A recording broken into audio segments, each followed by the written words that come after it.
Welcome to another live stream watch-along reaction. Tonight we are watching and reacting to Ahly SC versus Al-Ain FC in the FIFA Intercontinental Cup African Asian Pacific Cup round. The trophy they're giving out for this one looks just like the Club World Cup with an orange globe or a red globe. The African Asian Pacific Cup, the winner of this qualifies to the Challenger Cup to play the winner of the CONCACAF CONMEBOL match in December, the Derby of the Americas. We know Pachuca's there. We saw them qualify for it. And it probably won't be River Plate that plays them because they just took an L first leg to Atlético Nacional. And they play them again this week. So, FIFA Intercontinental Cup 2024, here we go. Then we got MLS playoffs later tonight. 3 streams, 2 reviews. There you go. Well, it's actually a brand new tournament, technically.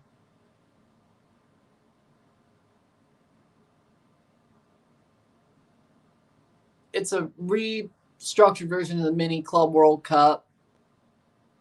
But it's now called the Intercontinental Cup because the Club World Cup's now a 4-year thing. Without it being a centralized tournament. Now, 3 of the games are centralized, but whatever. Starting 11s are as follows. For Al-Ahly in goal, Mohamed El Shanawi, Rami Rabia, Yahya Atia Allah, Yasser Ibrahim, Ahmed Kuka, Akram Tawfiq, Imam Ashur, Marwan Atia, Hussein El Shahad, Tyre Mohammed, Wassam Abu Ali for Al-Ahly. Yes, they're in the final already. The winner of this match plays the winner of CONCACAF versus CONMEBOL, and the winner of that match between the winners play Madrid. Al-Ain had to play their way into this match, though, by playing Auckland City, which I think next year the African team has to do the same. But they're playing this game in Cairo. The rest will be played in Qatar in December because the Libertadores ends so late. Is that rain or is that supposed to look that way? Starting 11 for Al-Ain in goal, Khalid Elsa, Bandar Al-Ababi, Eric, Fabio Cardoso, Kwame Aton, Matias Palacios, Mohamed Al-Balushi, Yahya Nader. FIFA Plus, yes. I got it. Youngwoo Park, Kaku, formerly of the Red Bulls, by the way. Sofian Rahimi. Al-Ahly wearing red. Al-Ain wearing black and purple.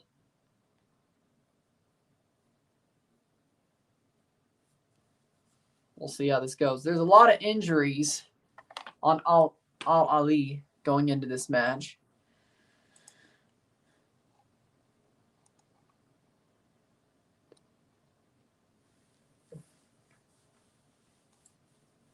Couple of big players missing for Al-Ahly.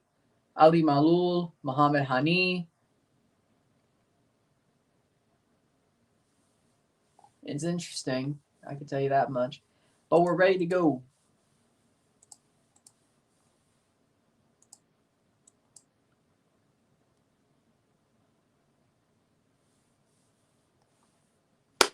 They're going to be walking out in Cairo very soon.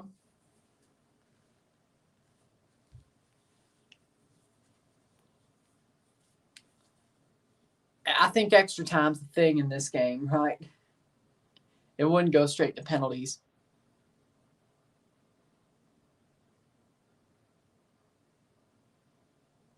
It's FIFA. It's a FIFA match, of course. If it's tied after 90, we're probably going to extra time, then pens. I don't think I've ever seen FIFA not go that way.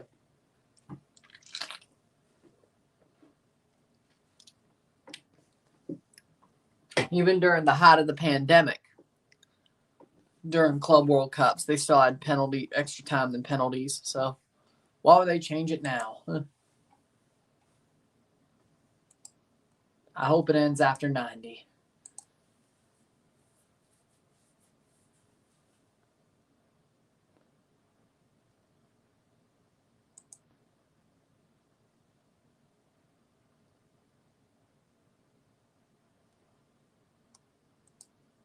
Here we go.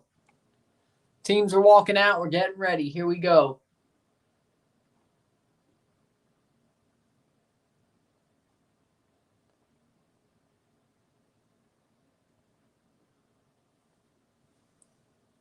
A brand new tournament. Well, a rebranded brand new tournament because there's a brand new tournament having the name of the old version starting next summer. But you know what? I can understand why this is still a thing. There needs to be a yearly face-off between the Continental Champions. Like, it's unfair if you win a Continental Championship and then you fall off within 4 years and then you're so weak going into the Club World Cup. It's a way, so to have this mini Intercontinental Cup, which is still basically the Club World Cup as we know it, but taking out the host team and uncentralizing it, half of it, is sort of a way to recognize the current Continental champions.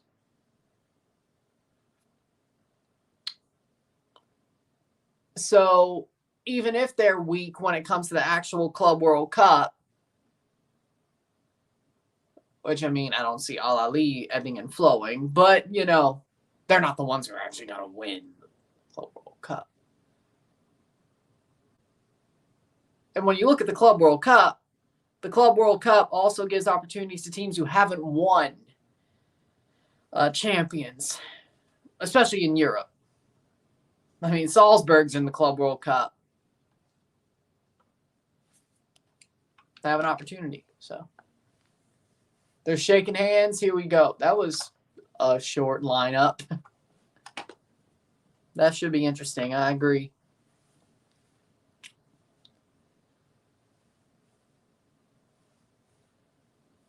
Winner of this game will play the winner of CONCACAF CONMEBOL in December. If Pachuca beats one of the CONMEBOL champions, they'll play, or whoever out of CONMEBOL. Starting 11 for Al-Ahly: Mohamed El Shinawi, Yahya Atiat Allah, Ibrahim Rabia, Kuka, Ashur, Atia, Tawfiq, Shahat El Shahat, Hussein El Shahat, Abu Ali, and Mohamed Tahir, or Tahir Mohamed for Al-Ahly. A 4-3-3. Triangle midfield. Looks like it. Like a triangle midfield.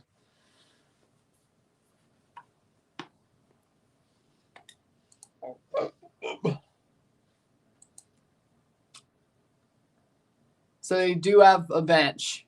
Fatma would make you think they didn't. Halil Umut Maler from Turkey is the referee. It's an all-Turkish refereeing crew. Makes sense.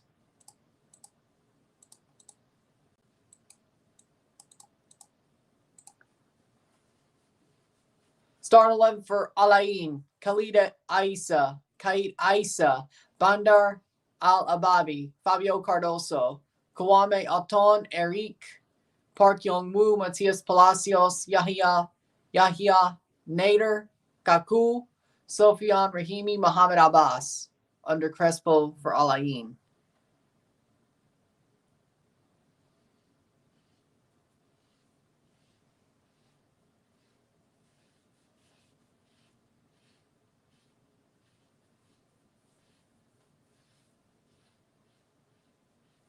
Man, those Al-Ahly fans are on one. That looks like an amazing atmosphere in Cairo. Amazing.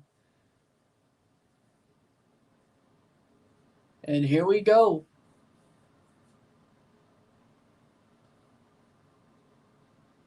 The winner of this game waits till December 14th. And yeah, former, as I said that in the prediction video, I said that earlier. Yeah, former Red Bull Kaku, the one who kicked the ball into the stands. Remember that?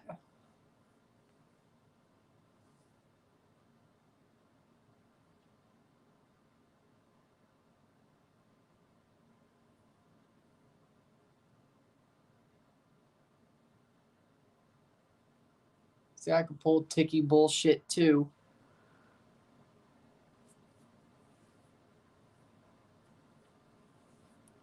Here we go.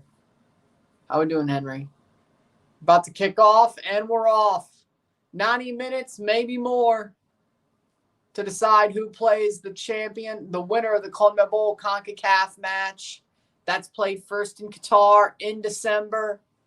Then that's December 10th. Yeah, he became a coach because he's getting old. He's a pretty good coach, though. He beat Cristiano's Al Nassr on the road to getting here by winning to the AFC Champions League final. Yes, Al-Ain, the UAE club. Playing forward, Al-Ahly does not get there. Pachuca could be playing one of these teams on December 14th, but first, they have to beat the CONMEBOL Libertadores champion on December 10th. Which I'll be live for that, don't worry. The season finale this year is looks like it's going to be, well, it's not looks like it is, Chelsea versus Shamrock Rovers, the 6th match in the Conference League group stage. So, no, I'm not wearing a suit for that. So, funnily enough, I will be wearing a suit for the Intercontinental Cup final the day before Chelsea plays in the Conference League final match of their group stage. I'm wearing a Chelsea jersey for that one. So, I will not be ending the season on a suit day. It's the day after. Just bringing that up. Here comes Al-Ahly. Because it's connected. I'll bring that up because it's connected.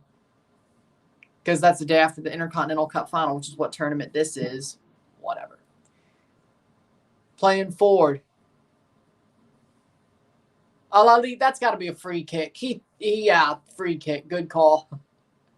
He got bodied at the back. He got elbowed in the back. This ref's already better than MLS ref. I don't know if that would have been called during an MLS game 2 minutes in. I don't think so. Unless it was Elfath. Crespo wants VAR for what? For what? Your guy hit him in the back. Why do you want VAR? The worst. Real Madrid of Africa, Al-Ahly. Yep. And here come the damn laser pointers. Jesus Christ. Free kick, and now they're using the laser pointers. Okay. All right. All right. Oh, God. Oh, God. They're using laser pointers. Right before the free kick. I swear, man. FIFA Plus. FIFA Plus. Just go to... We'll search up FIFA Plus. FIFA Plus website will come up. You can watch it for free. Simple. For some reason, they didn't put on the Tubi linear FIFA Plus channel, which is just stupid. Or I should say Roku. That's just stupid, though. But you have to go to the FIFA Plus site to watch it. Well, I mean... Didn't Nkunku just get laser pointed in Greece? I just think fans who are more hard use laser pointers. I've seen a lot of it in Mexico. Seen a lot of it. I'm surprised there aren't laser pointers in Central America. Hell, I think the only people who don't use laser pointers are English, Italian, and American. And Canadian.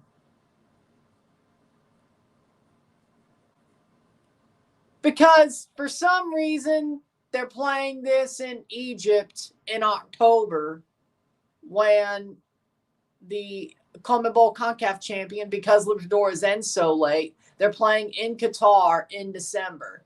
Shot safe. See, this is what I don't get about them decentralizing it. They still have 3 matches centralized in Qatar on an 8-day span. And in theory, CONCACAF could play all 3. In theory. But there was a game in September that I didn't even know was happening in September because this was a new schedule. The Al-Ain versus Auckland City match. That was September. I missed that one because I didn't even know that was happening that way. And it was dropped on me so quickly I couldn't turn around and make a stream for it.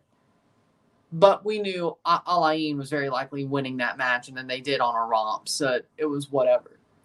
It's whatever. Now they're playing this one in Cairo. But the CONMEBOL CONCACAF match is being played December 10th in Qatar. The Challenger Cup, the winner of this versus that game winner, plays December 14. And then the final is December 18. Madrid versus the winner of the match between the winner of this game, between the winner of CONMEBOL. That was a mouthful, huh? 6 minutes, 0-0. So we have 3 Intercontinental Cup games due at the end of December, or the middle of December, but the end of the season. We have this. See, they could have just kept it centralized. I don't understand. And at first, what was supposed to happen, which is what pisses me off, is the CONCACAF CONMEBOL playoff was supposed to be played in CONCACAF/CONMEBOL.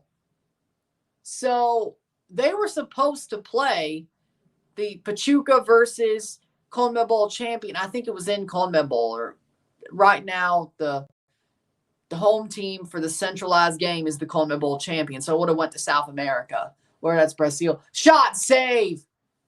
Whether it was Brazil or Argentina or Uruguay, because Peñarol's still there. And it looks like they're going to the... No, it's not. They lost to Botafogo. Most likely Brazil. So instead of that, they're going to Qatar because it's so late to figure out the CONMEBOL champion because it's late November or whatever. They're going to play in Qatar. So they knew that was going to be the case. Technically, it used to be. This is basically the mini Club World Cup, taking out the host team and uncentralizing it for 2 matches, and then the rest of it centralized because CONMEBOL ends so late. You knew that was the case.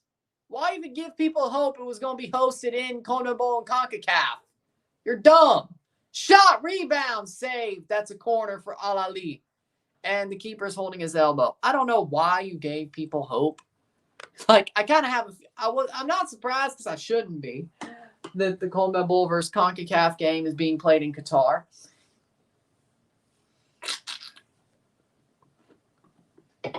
I shouldn't be surprised with the timing, but I was like, maybe they'll find a way.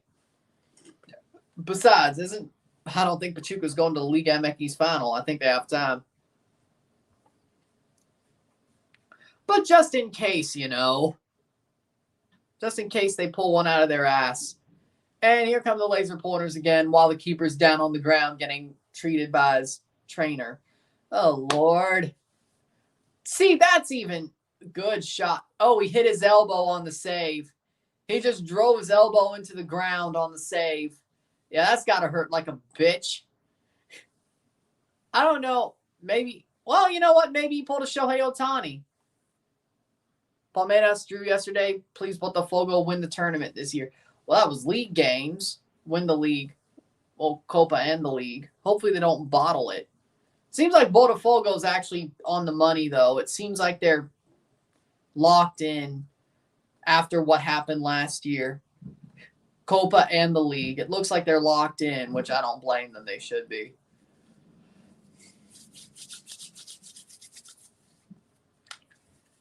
Corner. The keeper's back up, so you didn't Shohei Ohtani himself. Yahya Atiat Allah with a corner cross in. Header punched away.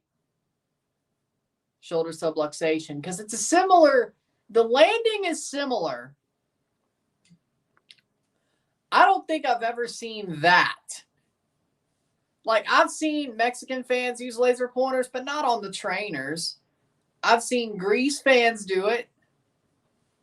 The bigger the ultra culture, the more likely they use laser pointers. But I don't think I've ever seen somebody use a laser pointer on the medical staff, on the trainers, on the physios. I don't think I've ever seen that. No.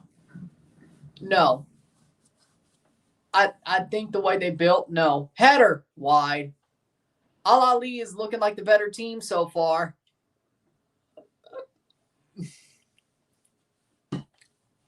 Oh, it's a wonder they haven't scored yet.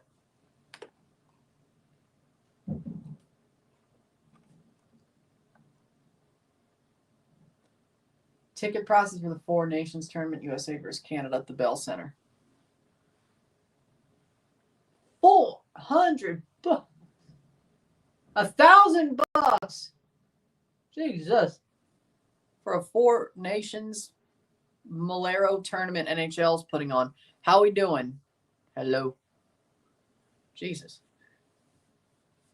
$1,000 for, I mean, I know it's USA Canada, but it's a Malero tournament. Dear Lord. I'm glad watching that game on TV. 11th minute. Don't they play the Four Nations tournament in January? NHL? Interesting. Maybe I'll go live for those games. I got to fill up January somehow. Four Nations Frenzy or whatever. I got to fill it up somehow. Maybe I'll go live for the Canada-USA game.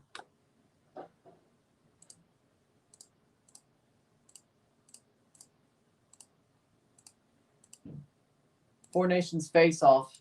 Okay. It's February 12th to 20th. It's February. Wait.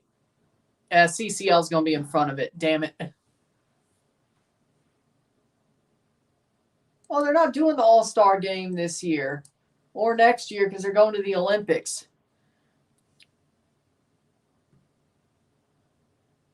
So there's not going to be an All-Star game in 2025 or 26 for NHL. Exactly. 12th minute, 0-0. Al-Ain looks way better right now. I'll tell you that much.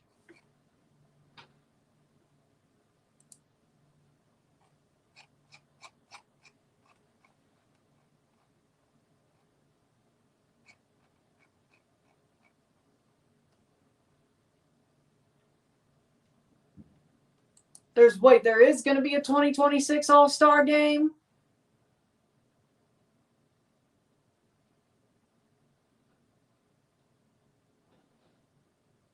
A send-off to the Olympics in Milan and Cortina d'Ampezzo. So, okay, I get it.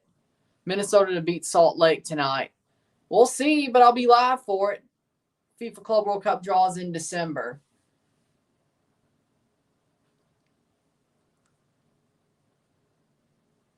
I have to go live for that, will I?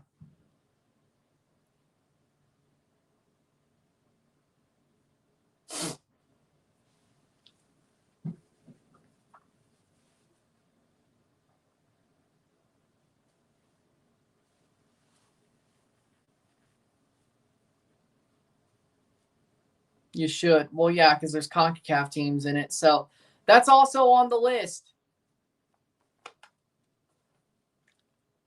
And I'll review it as well. I just hope it's not the same day as the Intercontinental Cup game. I don't think they would double book, but I don't know. I don't think they've ever double booked. So hopefully it's not the same day as that Chelsea game either, or the Chelsea game. So I think there's 2 in December that I'm covering. The Stana game and the Shamrock game. 14th minute. And hopefully it's not... Oh. I don't think it would be that late in December, wouldn't it? I don't think so, no. Might as well look it up.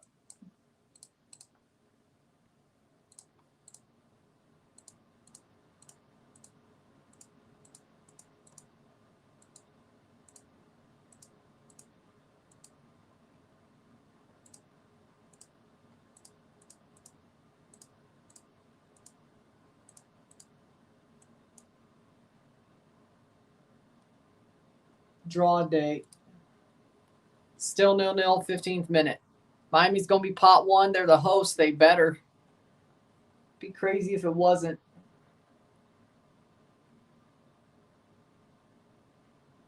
Draw. The draw is to be held in December. Okay. So they don't say a date. It's just a month. This should be a neutral stadium. Yeah, I don't think they thought this through. Not much, at least.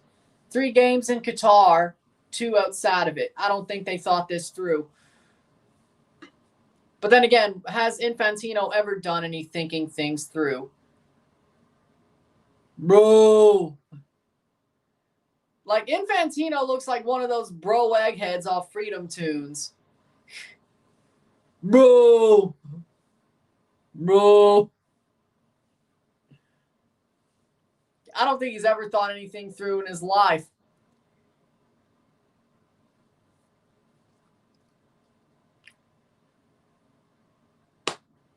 Did somebody hit you over the head with a chair? Cross in. 16th minute, 0-0.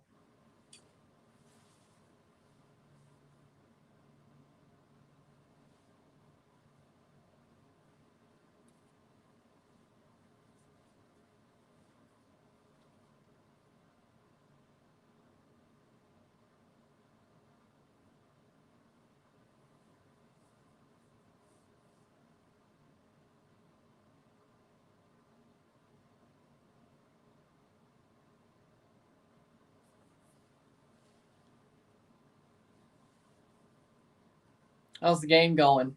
Al-Ahly is the better team so far. 0-0, but they're the better team so far. They're going to break through, in my opinion. I don't know if I'm furious, but yeah, I'm definitely jealous that a small-ass club from New Zealand's in the Club World Cup, but Toronto isn't. Not that we could do anything about that. Meyer Bevan is in the Club World Cup, but Toronto isn't. As a Forge fan, that hits at me, and as a Toronto fan, that hits at me. No hate to Meyer Bevan, but Toronto FC has players that are worth more than him, and they're the ones that aren't at the Club World Cup. But that's their fault for sucking, so I don't know why. I am a bit jealous. I don't know if I'm furious, but I'm definitely a bit jealous. What if St. Louis was in the Club World Cup? I'd love to see it. I'd be happy for them. Speaking of Forge, yeah, they lost to Calgary on the weekend. But they're still in the playoffs because they get to play Atletico Ottawa for the chance to go to Calgary to play Calgary in the final this weekend. So they still have a chance. Forge will wake up. They love doing it the hard way sometimes. It's never really been easy for Forge, even though they've won 4 out of 5 CPLs and with the 5th to be determined. Okay, you know what? Maybe I don't feel so bad then. Maybe I don't feel so bad. If Barcelona failed to qualify, it's not bad that Toronto failed. Barcelona, it's worse for them. See, it's worse for Barcelona because there was like 8 wild card spots for UEFA. It was like 8 wild card spots for UEFA. And they still couldn't grab one.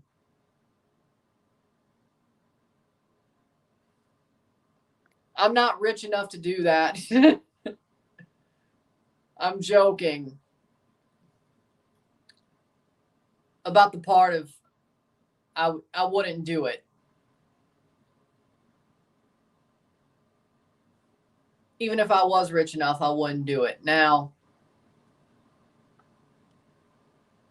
if I was rich enough, I definitely would donate a lot of money to Mississippi State's NIL because they definitely need it, football-wise. Header, cleared away. Bribe somebody, I would never. I agree, but Pachuca would never. In Seattle, honestly, they think they're just fine.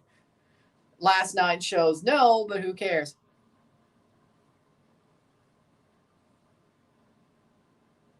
Or maybe this defensive look by them is just...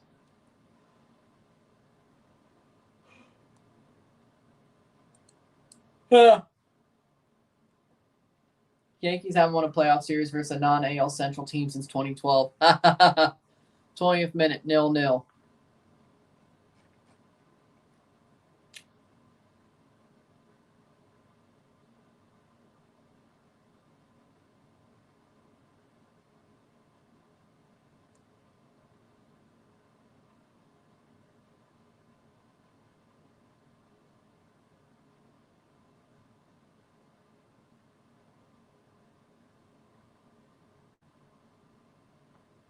20th minute. Still 0-0.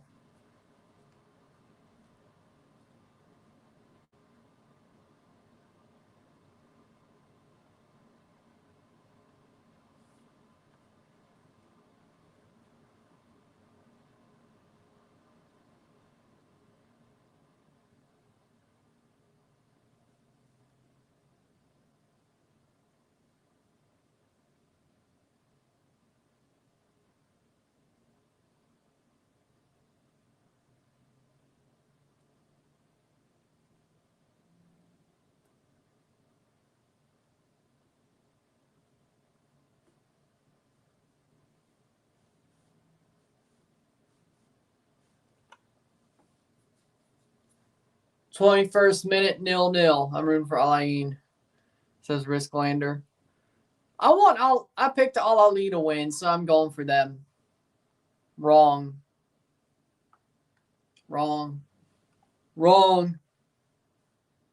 Al-Ain struggling a bit against Al-Ahly, but Al-Ahly has like 3 players injured. 3 of their bigger players injured, and they're still the better team. Maybe they are the greatest club in Africa. I wish.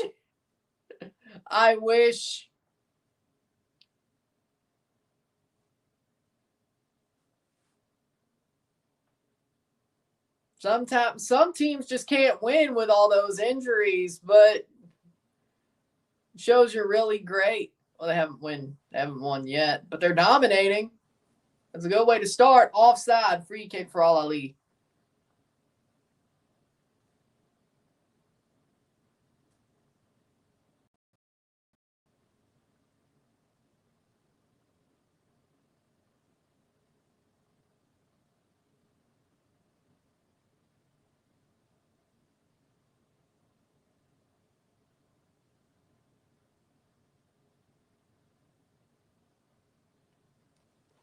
The 23rd minute, 0-0.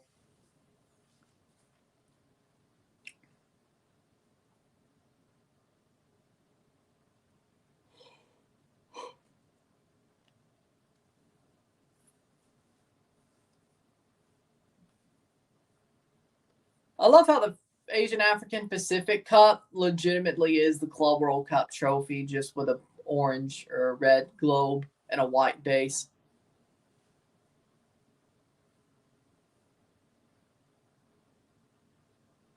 What in the Alabama? What in the sweet home Alabama? What in the sweet home Alabama? Playing forward. Back heeled, but nothing there. That'll be cleared by Al-Ain.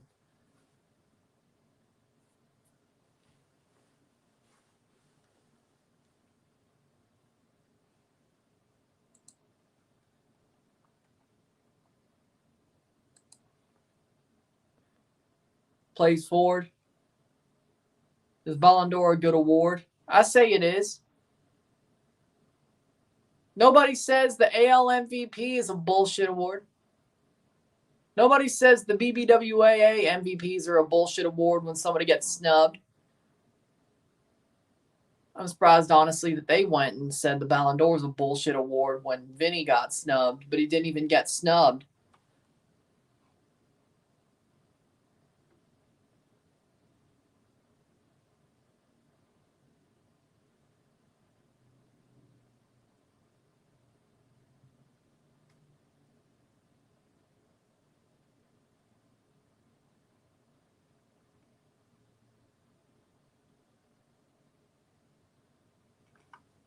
Corner for Al-Ahly. Short corner. And plays it right to the foot of an Al-Ain defender. Okay. Here comes a break.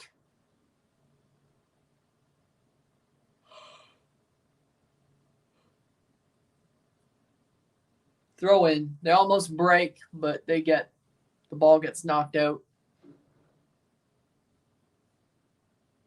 Kaku plays it back.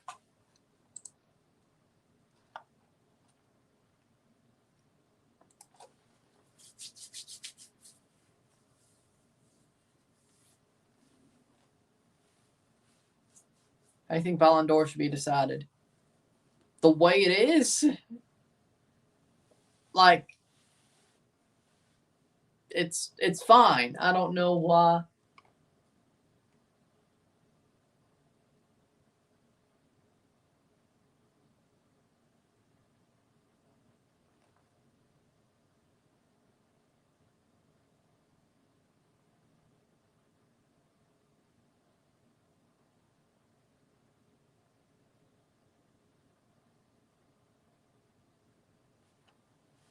Why? That'd be a goal kick for Al-Ain. It's not evening yet. It's not even after. Well, it is afternoon by 20 minutes. Yes. Yes, I do. Yes, I do. They have too much money behind them not to. Probably closer to 10 years if Drone Boy's still there or the Pirate doesn't take over, but MLS Cup would still probably be less, but CONCACAF probably closer to 10 years. But they should be able to pull it off. I mean, within 10 years, CONCACAF, by 2034, yeah. They need to get better journalists because some of them are smoking crack. Fair enough, but there's shit journalists who vote for the BBWAA awards that don't know what the hell they're talking about, or the Hall of Fame, or the Baseball Hall of Fame. You're always going to have dumbasses. You're always going to have fool-ass journalists voting. Ballon d'Or is very similar to the BBWAA awards / the Hall of Fame when it comes to voting style. You're going to have dumbasses. I hate to tell you. Did Ichiro? No, he didn't go. He almost was unanimous to the Hall of Fame. Guess what? 3 people said no to Ichiro. Those are dumbasses. So my point being is this. Even if it's obvious that somebody should win an award, some dumbass is going to say, no, I'm going to vote for them instead. And it's even worse for an award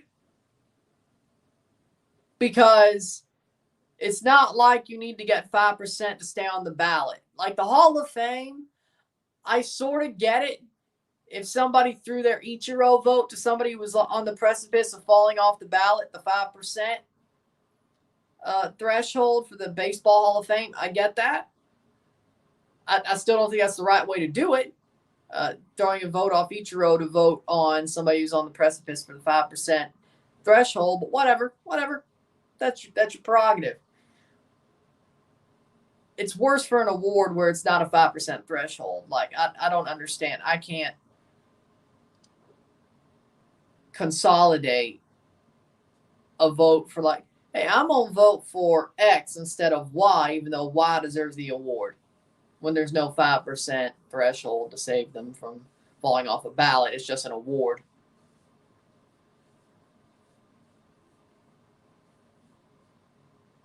At least the Baseball Hall of Fame has that little caveat where if somebody gets 5% doesn't get 5% on the ballot, it's not their 10 years, and they're not on year 10, they fall off the ballot.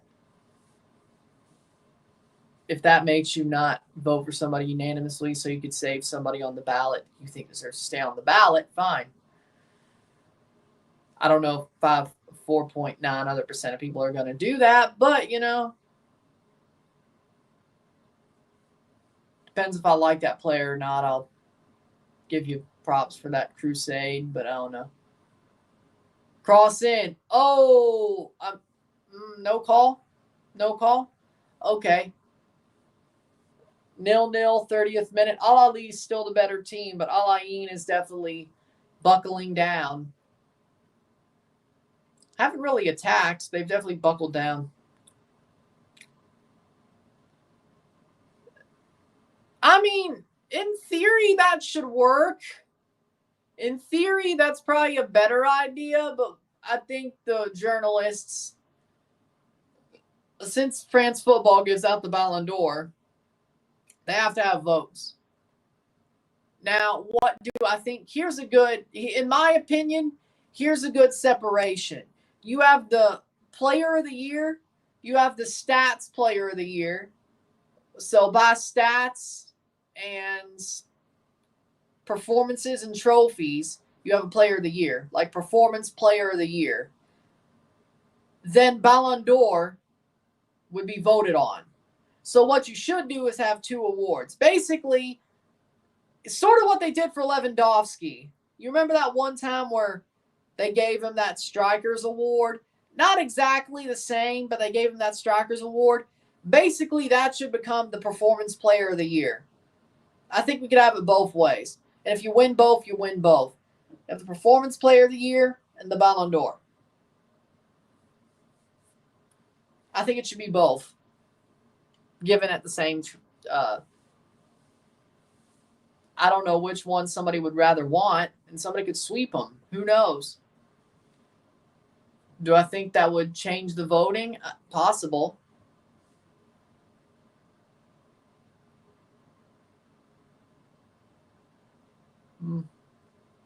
That's fair. I think so.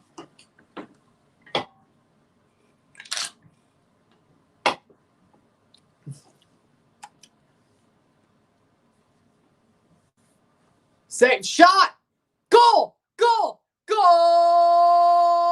Al-Ain. Horrible defensive lapse by Al-Ain. And Al-Ain roll one into the net. 1-0. 1-0. Ali scores. It is Ali. Wassam Abu Ali scores for Al-Ain.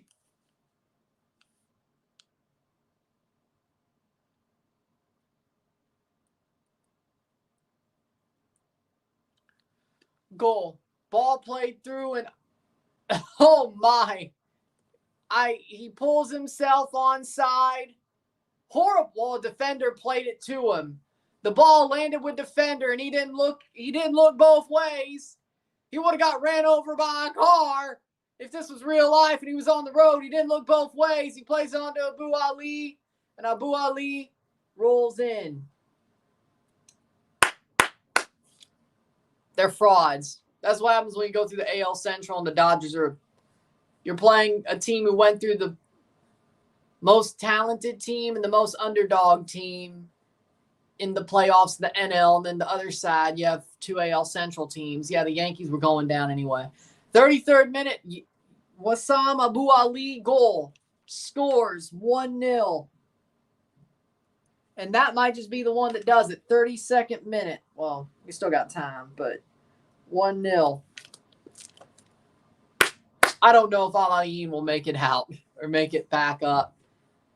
I think some of their defending, they're sitting back is because they're being pushed back. I don't think they're sitting back. I don't think Al-Ain's choosing to sit back. I think they're getting pushed back by Al-Ain. And they finally had a brain-dead defensive play that leads to them getting scored on, and we'll see where that leads. But we're 12 minutes away from halftime, and lineup is messed up. That's why. Or you just played 2 fraudulent trash AL Central teams, and you thought you were better than you were.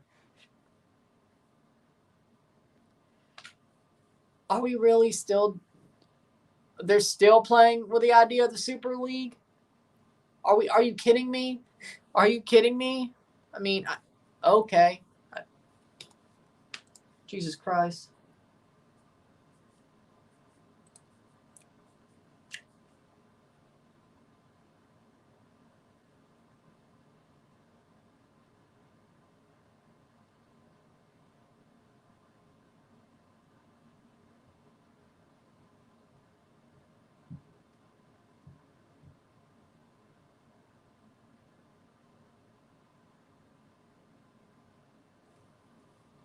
.35th minute, 1-0.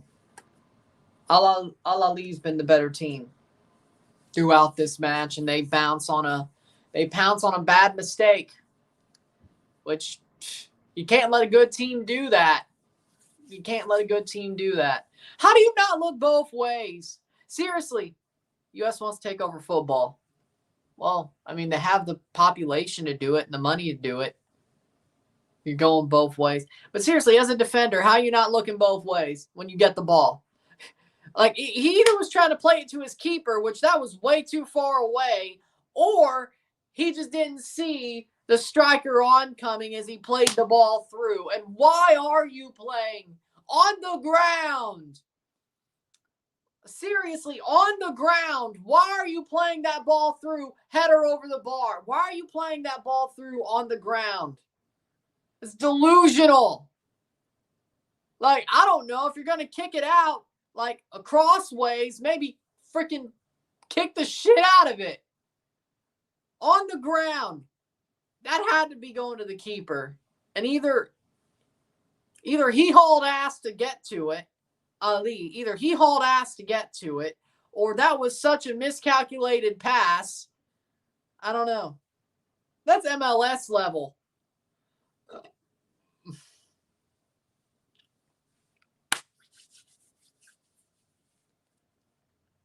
If I'm Crespo, I'm losing my mind. I am too. I wouldn't blame him if they crucified him. Literally. I wouldn't blame him if they crucified him literally.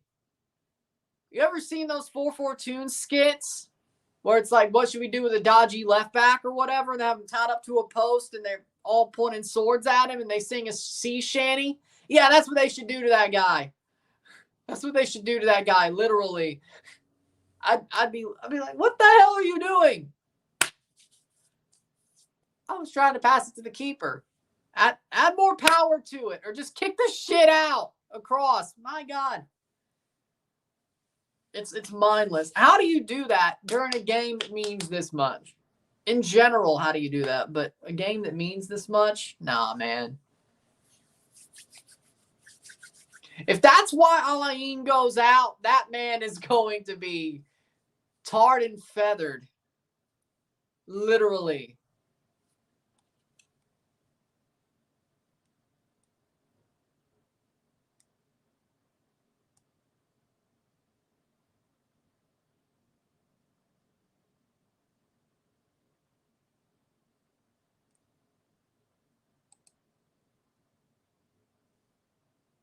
.38th minute. Chips through. Oh, good pickup.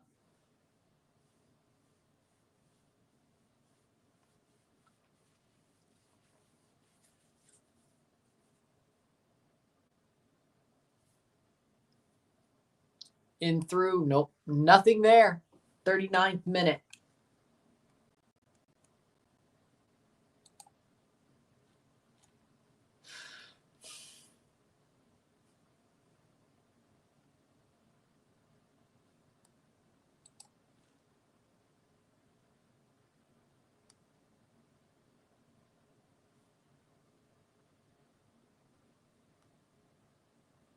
Let's see.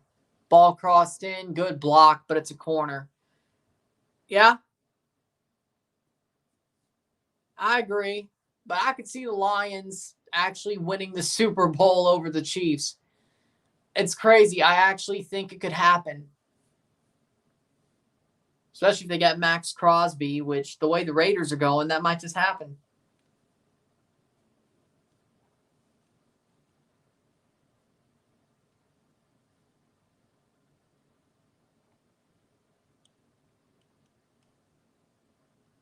Third, 9th minute.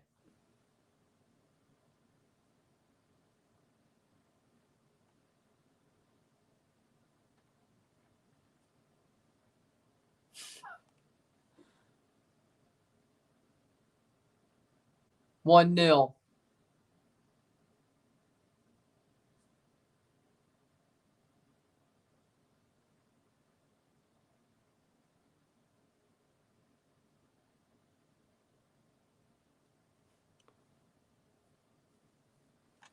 .40th minute.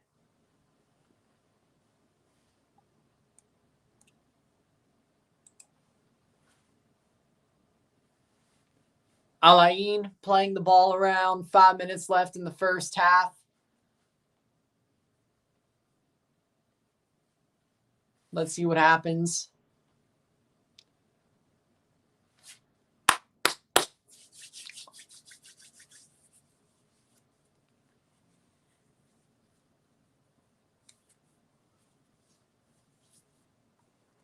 Looks like the Pachuca or CONMEBOL champions going to see Al-Ahly. It's out for a throw-in. Taufik knocks it out. But we still got a whole half plus 5 minutes. Plus whatever they add in both halves. So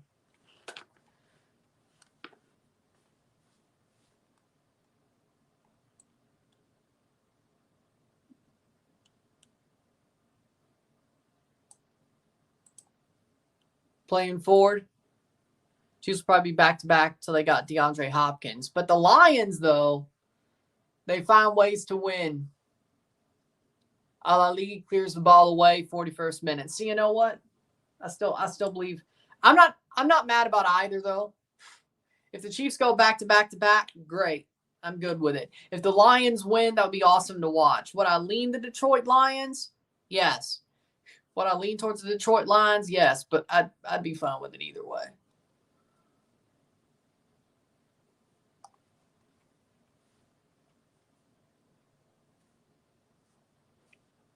42nd minute.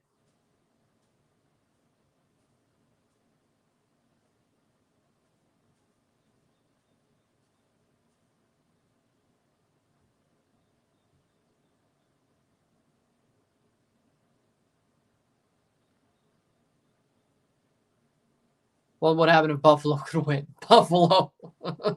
No. Buffalo fail again. Simple.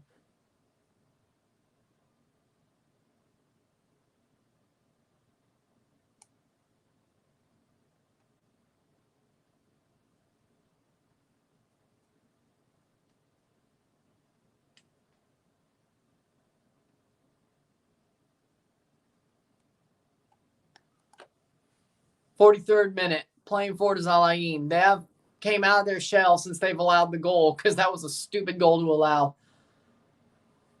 You better come out of your shell. You got to make it right. Can Al-Ahly hold on is the question.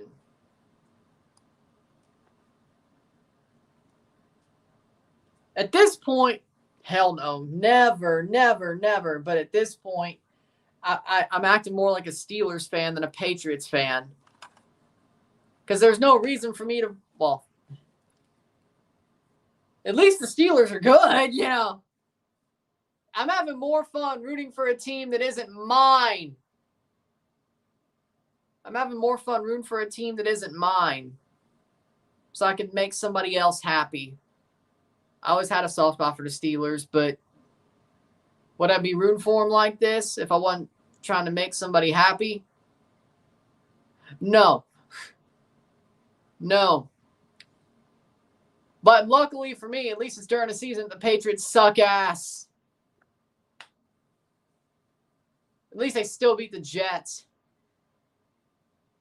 At least we can live with that. They at least beat the Jets. And the more it goes, the more it seems that maybe the Bengals are shit too. Not as bad as the Patriots, but, you know, whatever. Whatever.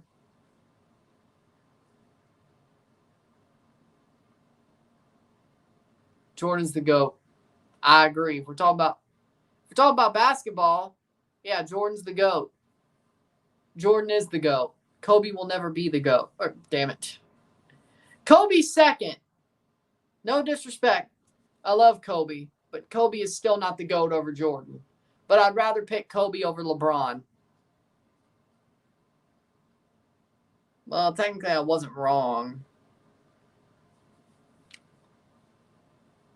Kobe is better than LeBron, but he's not Jordan. But LeBron's not even second. He's third in a 2-horse race. LeBron is not the GOAT. Dude's a fraud. Hey, it's cool you get to play with your son on your team, though. That's cool. Not that he deserves to play there. Not that he deserves to play there, unlike Ken Griffey Jr., 2 minutes of stoppage time. In the finals, yes. Jordan's 6-0. LeBron's what, 3-7? Or wait, is it 4? I don't know. Wait, did that Mickey Mouse ring make it 4? Or was that 3? Or was that 3? Either way, I think that was 4. My bad. Nobody even cares about that one. 1.5 minutes to go.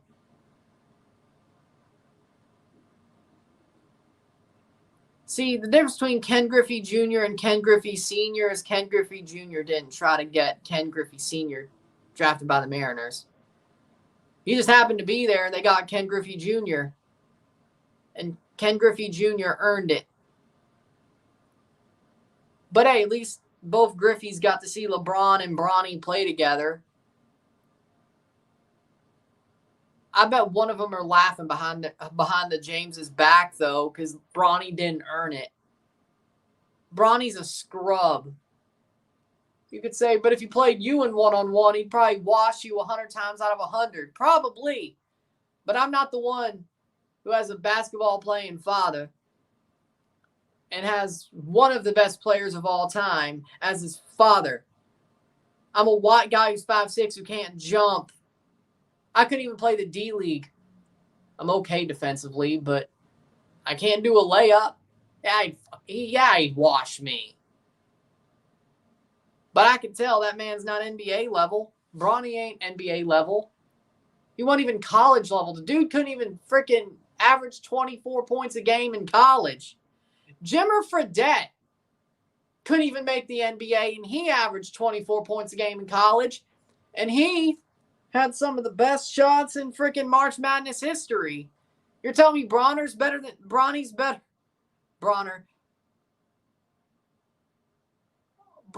better than him? Dumb. Halftime, it's 1-0. But hey, we got history. 1-0, 1-0.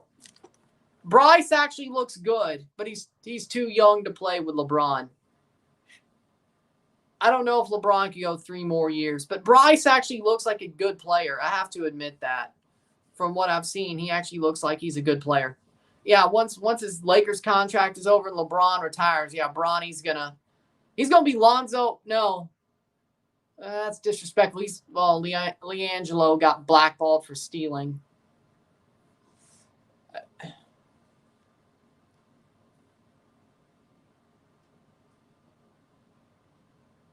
Lonzo was better, yeah. LiAngelo or LaMelo's pretty good.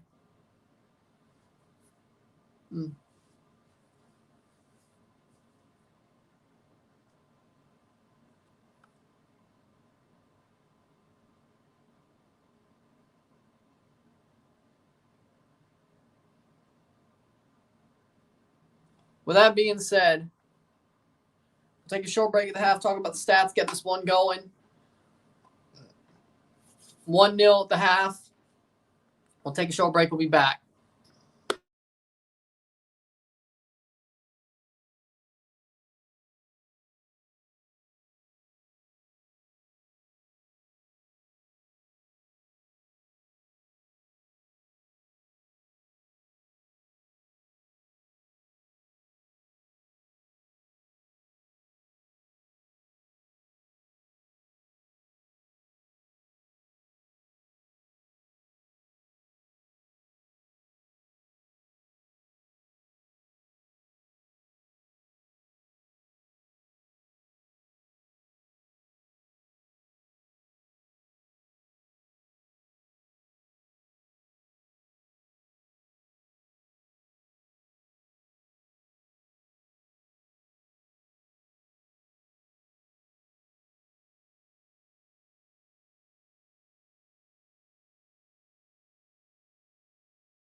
Back for the stats at the half.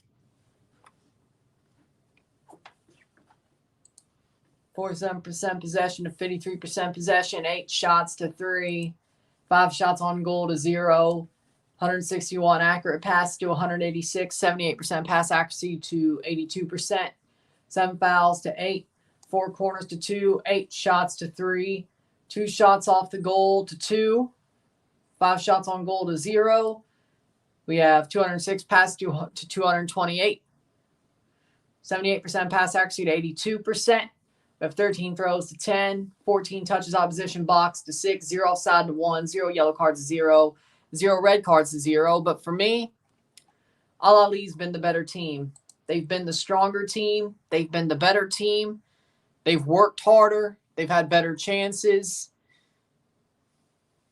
I think they've dominated their own house. Yes, Al-Ain has came out of their shell since the first goal, the horrible giveaway that they had.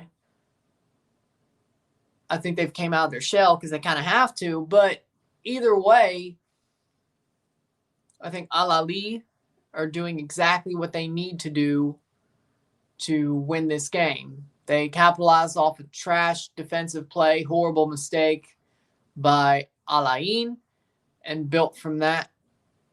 Long ball. I think this is the one. Yeah. This highlights the one where they... No. No, it isn't. But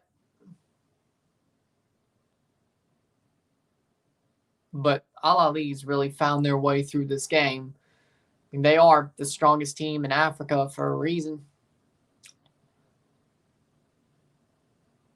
They always find a way to show it. They always find a way to show it. The strongest team in Africa. So, just like that Seattle game. You give them a small chance, they'll find a way to put it away.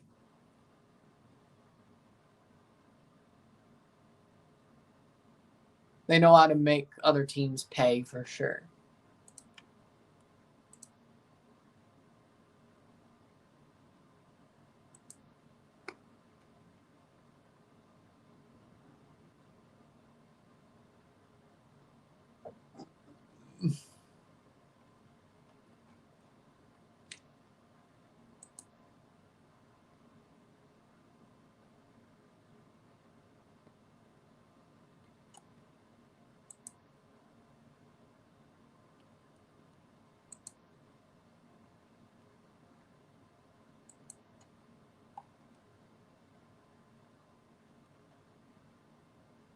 But, again, we'll see how it goes, this game.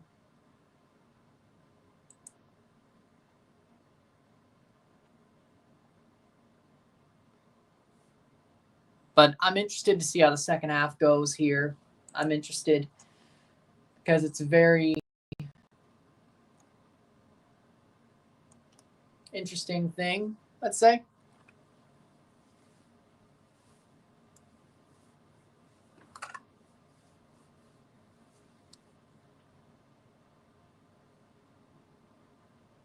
It's interesting so far. Interesting game to watch.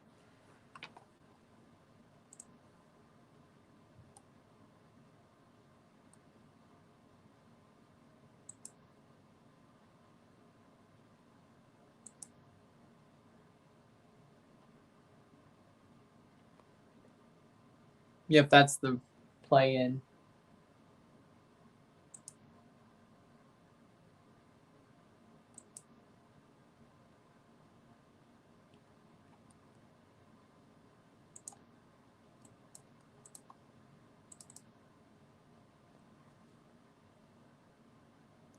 Where the defender picked it up and then played it straight to the striker. Jesus.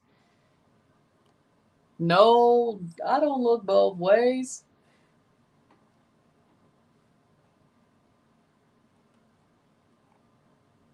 Stephon Diggs out for the season. That sucks.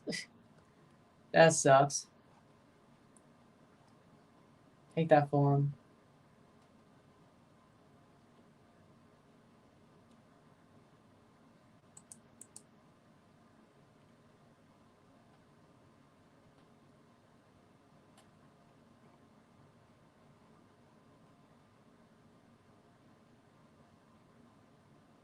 but still waiting for the second half. I say they are getting out of their shell, but I just don't see it. I just don't see it. They're going to try. It's not for a lack of trying. But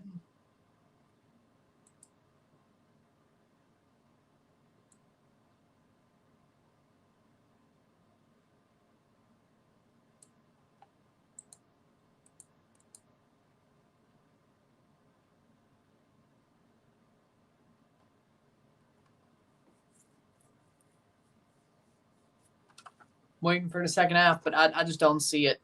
They'll come out of their shell, but I don't completely see it.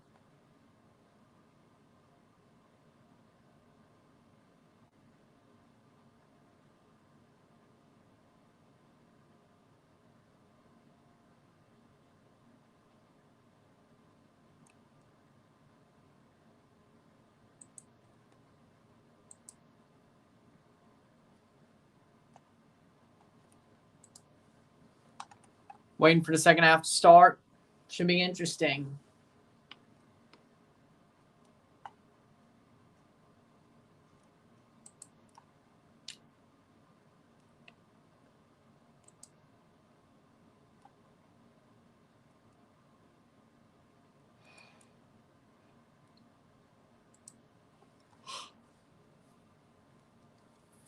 Second half about to start. Sooner rather than later.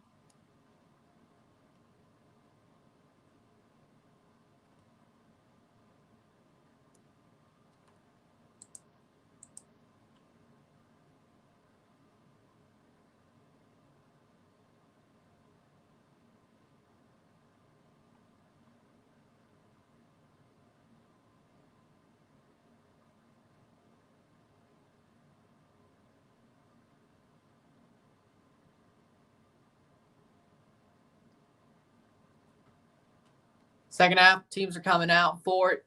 Here we go.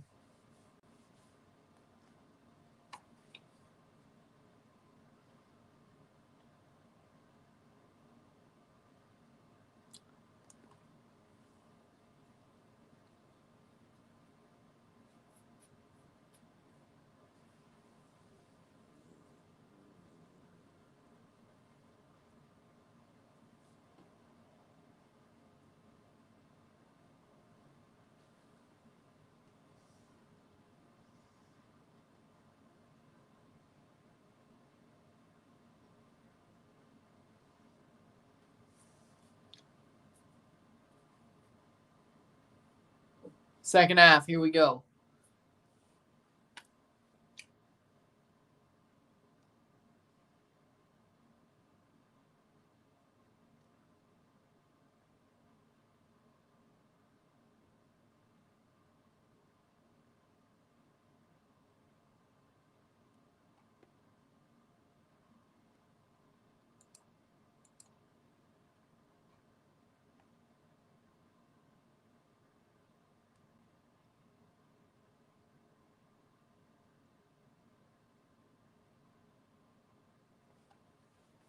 Here we go. What's your message? If I'm Al-Ahly, I'd be like, keep playing the way you are. Keep being tough. You're doing the right things. Step all over them. Keep it rolling. Keep going. Keep going. You got this. You got this. If I was the Al-Ain coach, I'd be like, let's help him fix his problems. Let's help him fix his problems. He gave away the goal. He gave away the chance. Let's wake up. Let's come out of our shell. Let's push forward and go all out for a goal. If we lose, we lose. At least it's 2.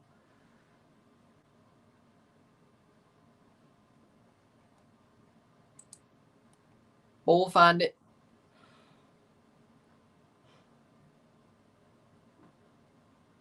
We either tie or we lose outright. It is what it is. Here we go. Al-Ahly to kick off the second half. Here we go. 45 more minutes. If it's time, we go to extra time.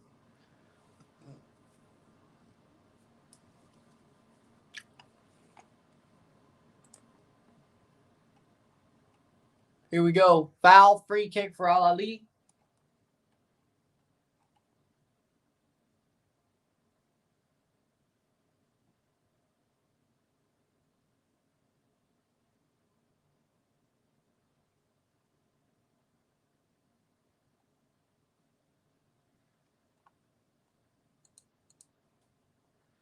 Playing forward, foul. Or there was a foul there. Free kick. No card yet. 1-0. Al-Ahly's free kick.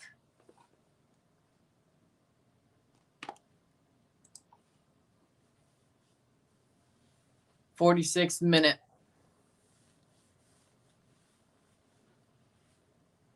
Plays through. Shot save. Right to the hands of the keeper.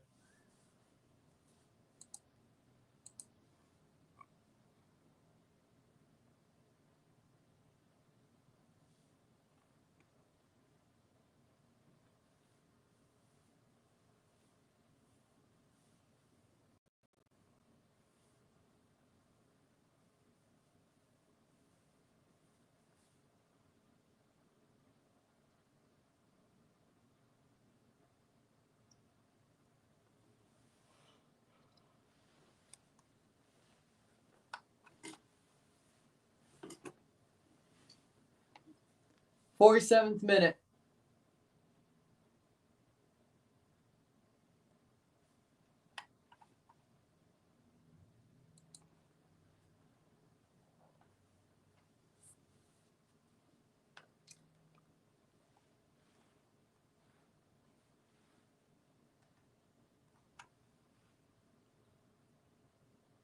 Playing forward. Here comes Al-Ahly. Cross in. Backed. And blasted over the bar. Ball back over. Blasted over the bar. Still 1-0. That was a really good chance.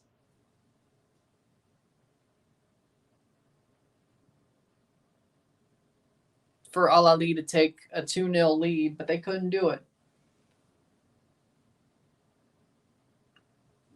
They couldn't do it. Not there, at least. 1-0.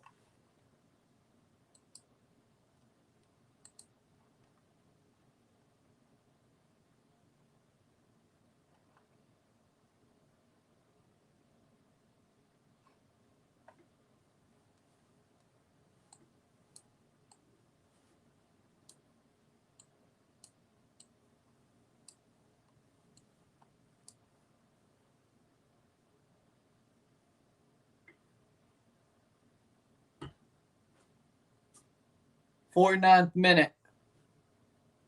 Here's a shot blocked. Still Al-Ahly, though. They have room to set it up. Switches the play.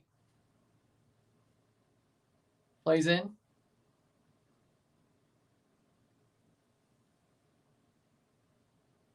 That sucks. Man, I think service at like fast food restaurants has just gotten worse. Like, I don't even think people care anymore. Like, the people who actually work there don't even care about working there anymore.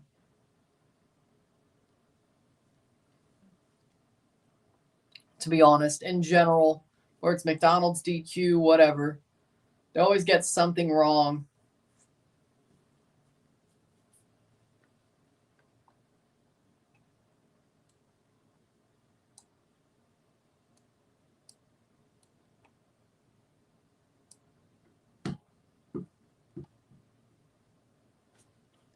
'50th minute.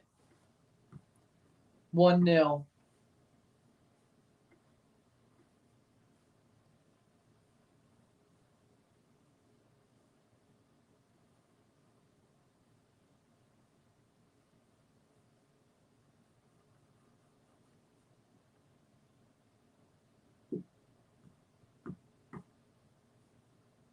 '50th minute.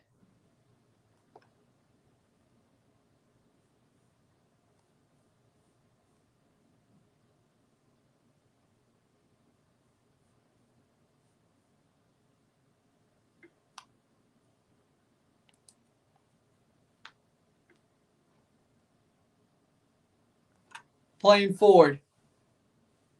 I think people are just getting some wrong.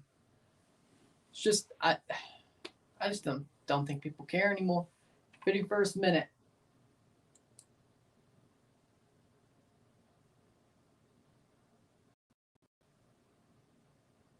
Oh.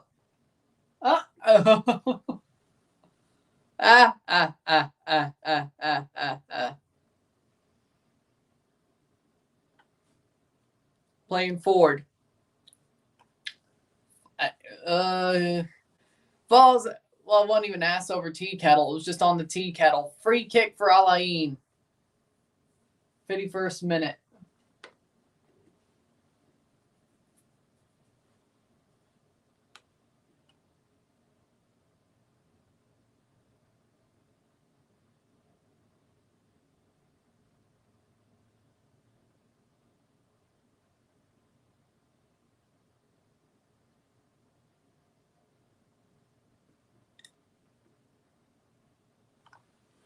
Second minute.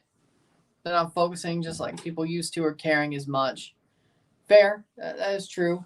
I do believe that is right. Way to look at it. Plays forward. Oh. Goes forward.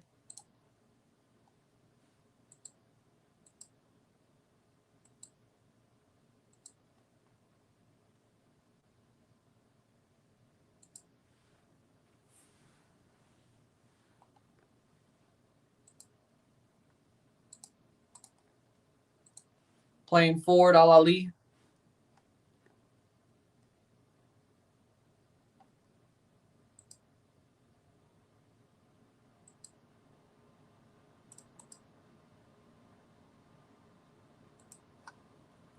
Second minute. 1-0. Al-Ali is taking the front foot. They're not leaving anything to chance. They're not backing down. Or backing up, I should say. They're not backing up.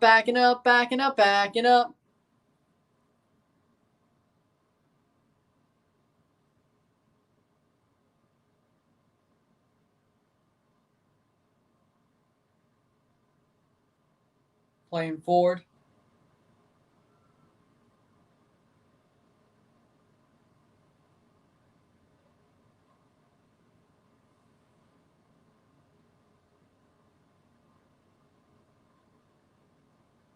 Plays down.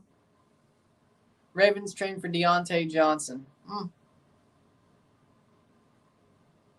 Interesting. 53rd minute. Still attacking, blocked away. Here's a shot. Just throws the body in front. I don't see no handball, but I don't think a FIFA referee would make, even if it was incidental. No, it was incidental. No, that is incidental. No, that is incidental. Playing forward. Oh, could this crossed in? Just cleared. Just cleared. 54th minute.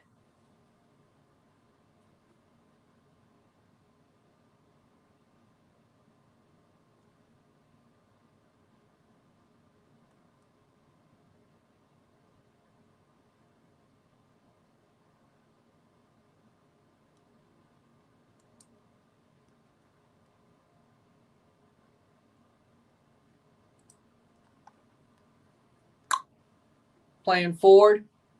55th minute.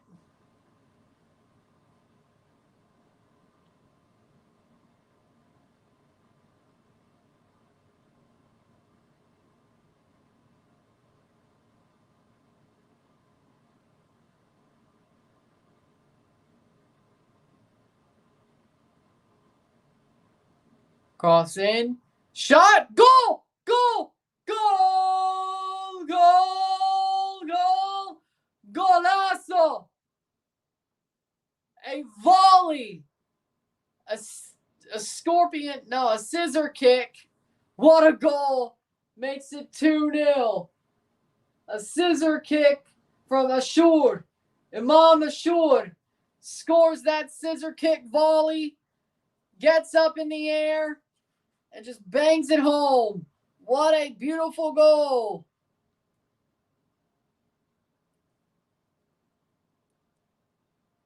Ain't nothing that can be done about that one. Ball crossed in by Ali, or played up to where it could get crossed, and then Ashore just gets in the air and volleys it with a scissor kick. Boom. Top bins. Ain't nobody stopping that one. Crossed in by Tahir Mohammed. Ali played it to Tahir that got into Ashore. And that is 2-0. What a volley. 56th minute. That's got to be the winner, or the closer. It's got to be it. 2-0. That's got to be it. That's got to be it. I think that should do it. Al-Ain has to come back from 2 down. Eric gets a yellow card. I don't know why they put 2 red cards above best all of Asia and Middle Eastern team. I mean, it's got to be Al-Hilal. It's got to be Al-Hilal. Al-Ain got lucky to win the Asian Champions League. They got lucky compared to it not being a Japanese, Korean, or Saudi team. Abbas is on. There's no red cards. There are no red cards for Al-Ain. I don't know what FIFA's talking about on the score bug, by the way. There are no red cards. Yellows, yes. Reds, no.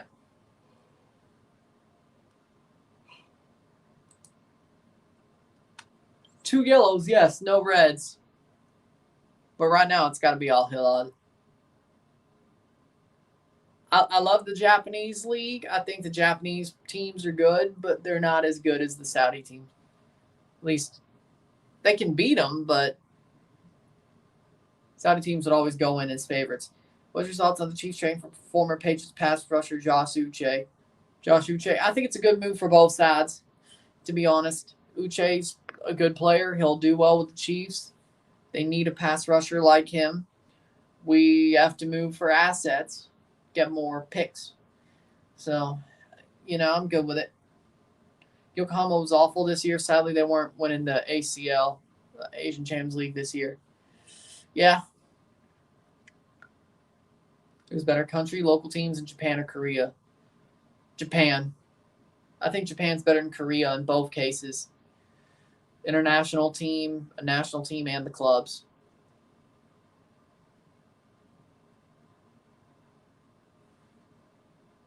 Al-Balushi is off for Atzili. Here comes Al-Ain. Plays in wide. 58th minute. Goal kick. I think Japan's better at both international and club football than Korea.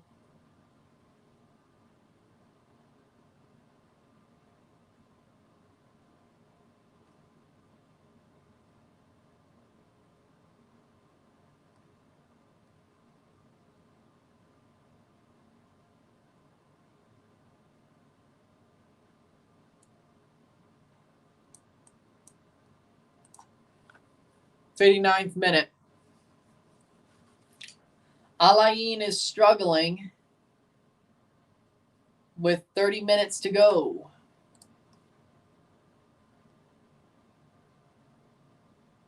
No, Segovia came on.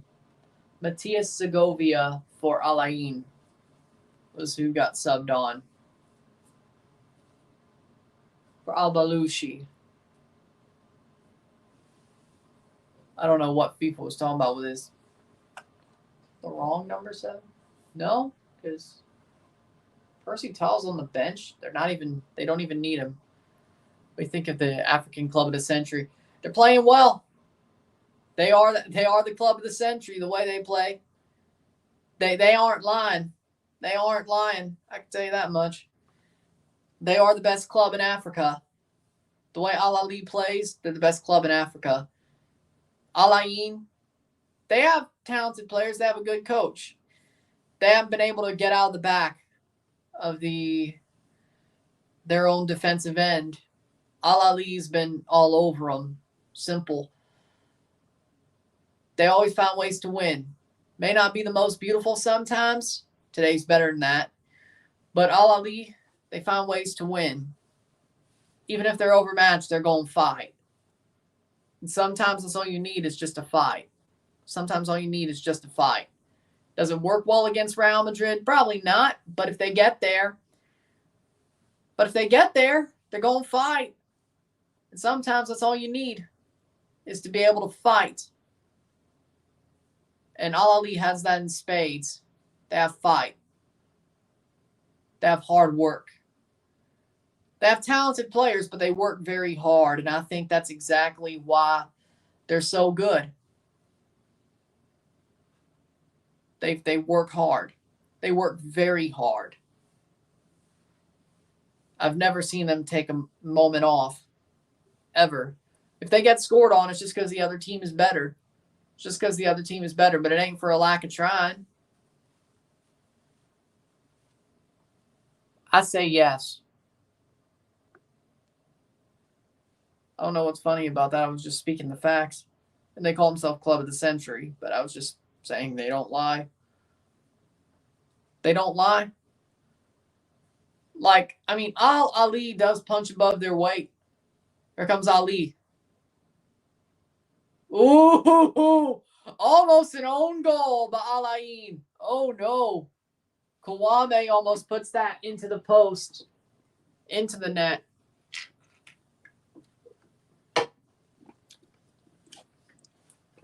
Almost does. So the thing about Al-Ahly in my book is they punch above their weight. They just do. Like, Al-Ain's at least equal to them. I don't think Al-Ain's much better, but some people would be like, they're equal. They have Hernan Crespo as their manager. They must be equal, at least. Header saved. But that's not... I'll put this. I don't think that's exactly what I mean by punching above their weight, but when they play CONMEBOL teams, it could go either way, but I'd say CONMEBOL teams, at least the ones who win Libertadores, are at least just an inch better favorites. I did say Al-Ahly would probably beat any other CONMEBOL team other than River Plate, but at this point, even if River Plate saved their own hind end and won the Libertadores after coming back in the semifinal, at this point, I think Al-Ahly could beat the CONMEBOL champion. And if it's somehow Pachuca, if Pachuca somehow beats Botafogo or Atletico Mineiro or River Plate or even Peñarol, I think Peñarol is too deep down to come back. Pachuca's going to lose to Al-Ahly. Simple. I mean, simple. I'd love to see Pachuca win because I'm in CONCACAF and there's a little bit of a CONCACAF bias here. In that case, I want to see Pachuca do well. But they're going to get beat up by Al-Ahly. Lava coming on for Al-Ain. Nader is off for Lava. For me, I'd say, well, they're going to go to the semifinal, the Challenger Cup. And depending on who they play, I think they're playing Real Madrid. It wouldn't shock me. Like, Challenger Cup at the very least, but we already know that because you got 25 minutes left and you're 2-0 up. So you're going to the semifinal of this tournament. The question is who do you play? At this point, I see more out of Al-Ahly than any of the CONMEBOL teams or Pachuca at this point. Even River Plate. And they got to come back to save their own hind end. So, and win their semifinal, then go to the CONMEBOL final. They have to win that. And then they have to beat Pachuca, which, the way they're playing, maybe they're better off if they do make it back around and come back. Maybe that changes things. But Atletico Mineiro or Botafogo. Yeah, Botafogo's got great players. They got Thiago Almada. They have Jefferson Savarino.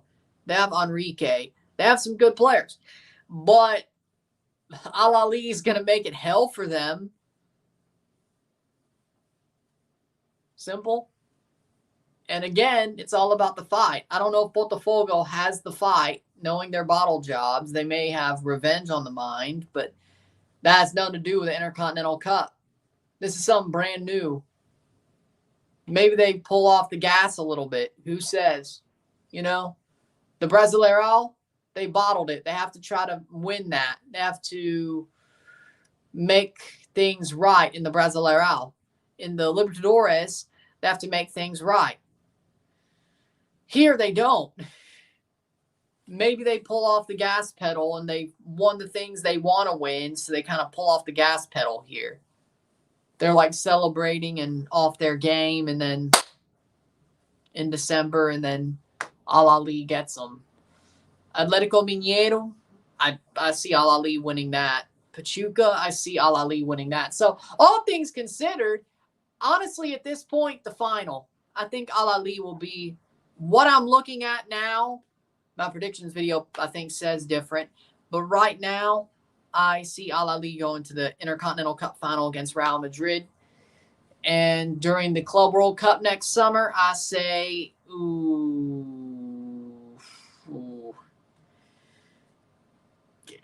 It depends on where they go, but I know they're going to the knockout stage. I say quarterfinals. I say quarterfinals at the very least. Quarterfinals or semis. They're going to do fine in their group unless they get a group of death. The draw hasn't been made yet, so I can't really say. But I would say Al-Ahly probably pot 1. It's actually being a Champions League winner, pot 1, pot 2. They're probably going to get a better group that they could get out of. Quarterfinals, semi-quarterfinals, I would lean towards. 67th minute. I agree. And Tepper's, yeah, he's an idiot. And he also owns Charlotte FC, so that just tells you some. Ball crossed in.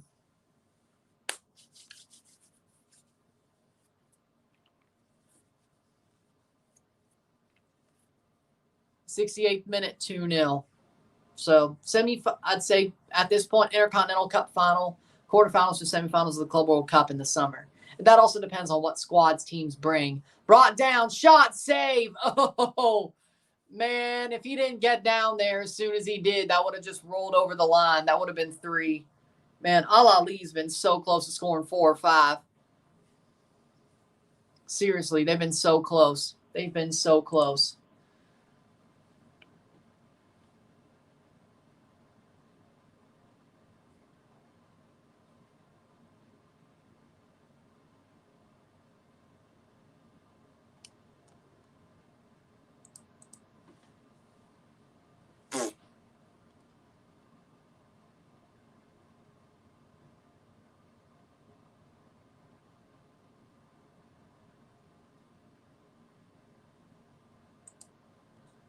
'69th minute, Atiad Allah with a throw-in. Look.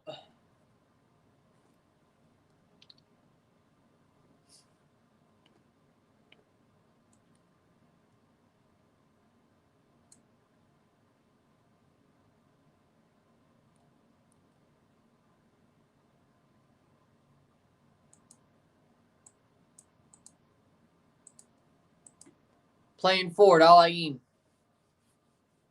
Shot wide. He did his job for him. He cleared the ball for himself.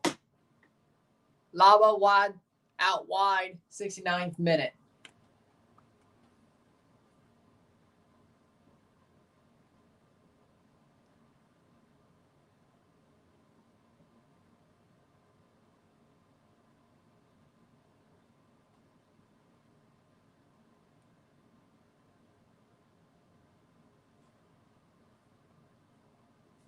Playing forward.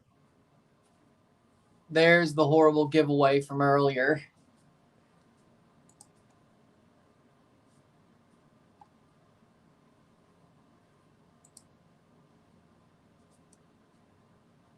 That was the, okay, yep. Then there's the scissor kick.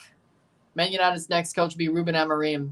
Yeah, that was the way it looked like it was going. I think that's a good pick. I have to say.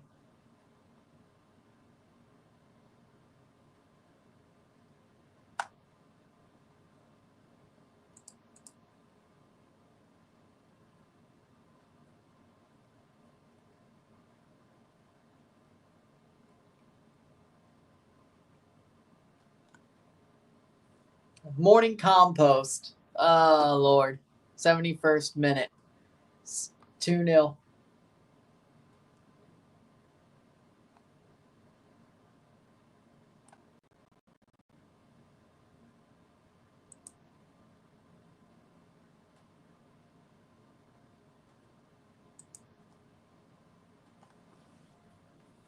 '71st minute.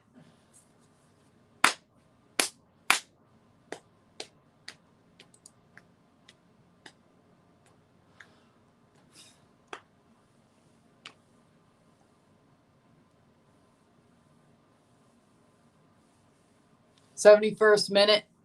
What are the chances of Real Madrid not winning the Intercontinental Cup? They're struggling right now. If they keep struggling for another month, you might just get them at the right time. I'd say it's not a non-zero, or it's non-zero. It's not under 10%. I mean, they are struggling right now. They legitimately are. You're getting them at a good time. They haven't figured it out yet with Mbappe and how to work that out and all that. They've lost a lot of players to injury. They haven't figured out, which makes it harder for them to figure it out because the players that they need are out to injury. They have to figure out how to set up Mbappe with Vini. They haven't really figured that out yet. Plus the injuries. You're getting them at a good time. I wouldn't say it's non-zero. Shot blocked away. Probably about over 10%. To Al-Ain, the way they play, how tough they are, it's not out of the realm of possibility. It's probably still 30, 70, 30. Real Madrid's the favorite. That's probably where I'll put it. Real Madrid's still 70% likely the favorite, but depends on if they keep struggling for another month. But right now, I'd say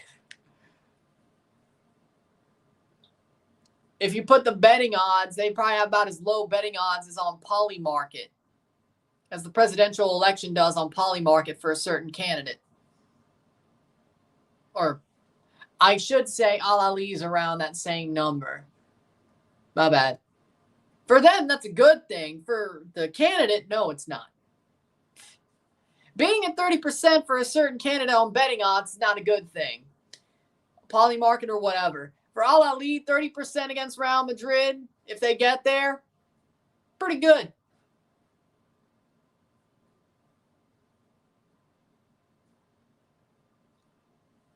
Pretty good. Pretty good.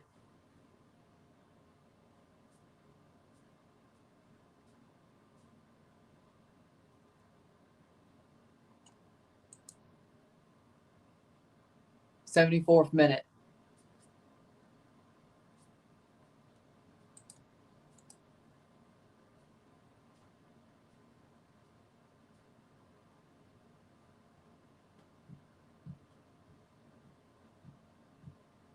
Huh.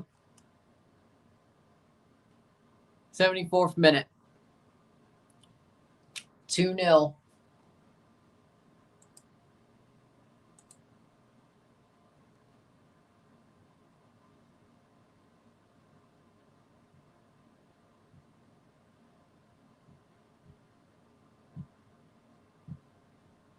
Huh. 74th minute. I'm not sleeping on Madrid for the La Liga title this season. They're Real Madrid. They're king of UEFA. I'm just saying they're struggling right now. They're struggling. They're struggling, that's all. And Barcelona is getting ahead during this struggle, so that's good for them. Do I still think Madrid will win the Champions League? Probably. La Liga, they may have slipped away there. That may have slipped away there. It may have just slipped away. That's a tackle. That's got to be a free kick. Even if it's a dive. It is. 75th minute.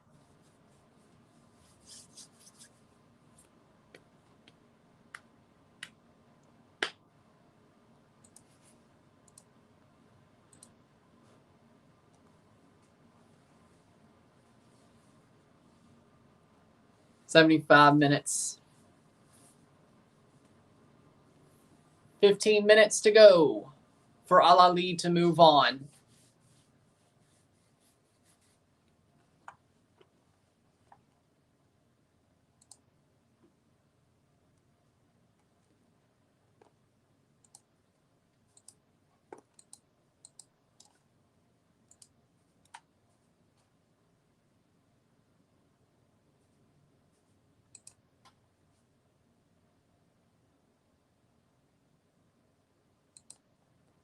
76th minute. You're right. I don't think Killian should have moved to Madrid. He's not a center forward. Yeah, he drops into the left, was exactly where Vinny is. So honestly, they should. Well, then that takes Bellingham out. Or Bellingham false nine, Killian. I don't know. Sometimes those moves are not the best. Let me tell you. Sometimes those moves aren't the best.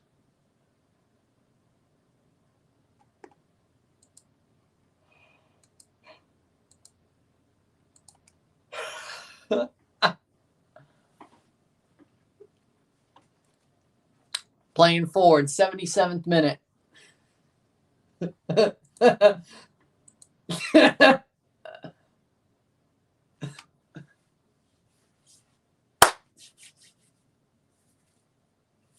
Header.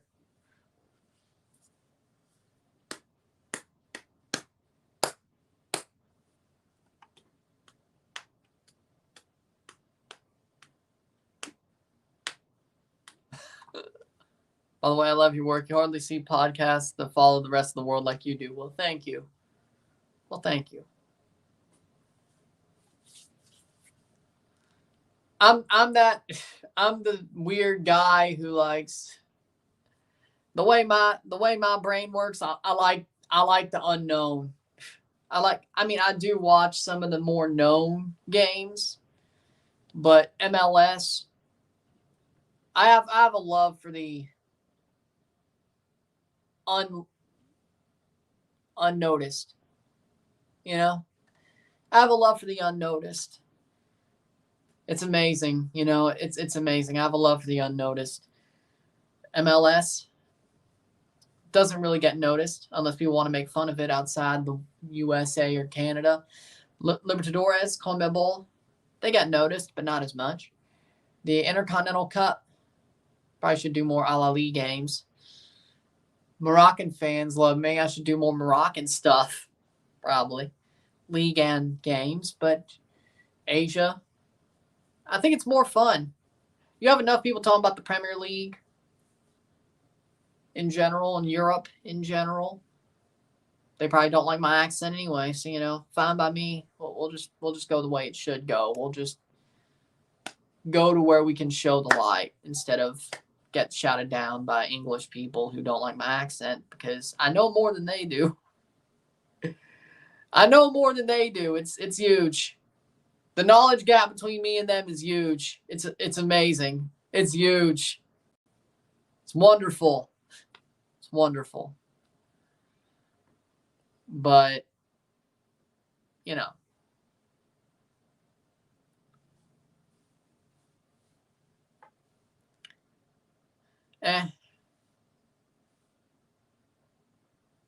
I'll take myself over any Premier League English podcaster. I'll do that for sure. But sometimes it's better to be the underdog, in my opinion. Sometimes it's better to be the underdog. River played Atletico MG. Semifinals, leg 2, 3-0 aggregate, Atletico. Peñarol, Botafogo, 5-0 aggregate for Botafogo. Yeah, they ain't blowing that. But sure will. Substitutions for Al-Ain, 80th minute.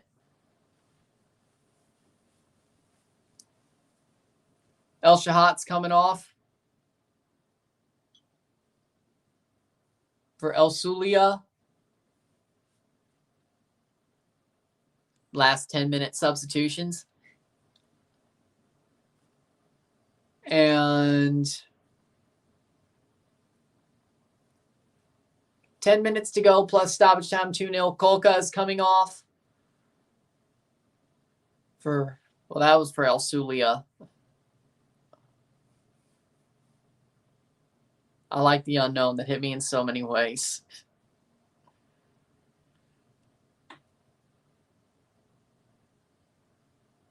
I just meant in football. I love chaos, but I guess but also loving chaos, I guess, you know, sort of fits with that to a certain extent. 81st minute. Kuka's off. Did miss the other one. 81st minute. But they should be held on to it. El Shahat off for Kamal.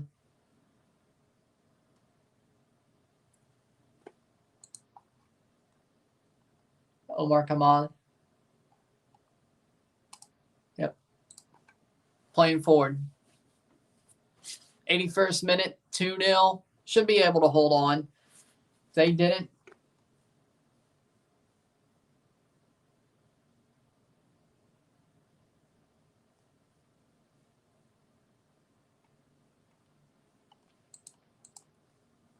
Ha! Ha! 81st minute. Lanús versus Cruzeiro. Semifinals leg 2, 1-1 aggregate. Racing Club versus Corinthians, 2-2 aggregate. Sudamericana. It's basically the small Club World Cup, but rebranded, taking out the host team.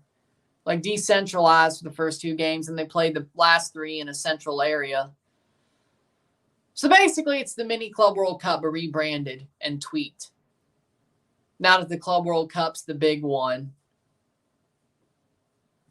I think they're basing it off that UEFA versus CONMEBOL tournament that happened before the Club World Cup, which is what led to the Club World Cup. That Intercontinental Cup, the Toyota Intercontinental Cup. So they basically brought back the name. They pulled a CONCACAF pretty much. How CONCACAF is calling the CONCACAF Champions League, now the Champions Cup. FIFA did the same thing with the Intercontinental Cup. This is basically the same tournament as the mini Club World Cup, but a couple of tweaks with a rename, throwback, rename. It's not that different. That's what you're watching, more or less. Yeah, I think my answer was better, though. Because the big Club World Cup is now a 4-year thing, they still need a mini continental match tournament every year. So the Intercontinental Cup has replaced the mini Club World Cup, but it's really a similar format of a similar tournament that basically replaces the mini Club World Cup, because the Club World Cup name is down to the 4-year tournament, the big tournament. Really, it's nothing different, except a couple of games are decentralized and it's less linear. African Asian Pacific Cup. Yep. Which is basically a match round. But it's a cup as well. All these match rounds are based off cups. So the first round that Al-Ain won was the African Asian Pacific Cup playoff that led to this game to play Al-Ali.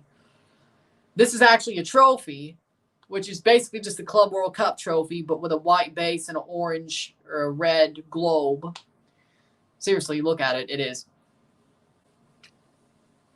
84th minute. See, that's exactly what... Yeah, I know, right? Makes me wonder if the new Club World Cup trophy for the big one's going to be different. The current Club World Cup trophy is going to become the Intercontinental Cup trophy. I wonder. Derby of the Americas. That one's in December between the CONMEBOL champion and Pachuca. Played in Qatar. Because it's so late for the Copa winner to be decided, they're going to just play at Qatar. Then the winner of that plays the winner of this. In the Challenger Cup, then the winner of the Challenger Cup plays Madrid. Which, at this point, will probably be Al-Ali. I won't lie.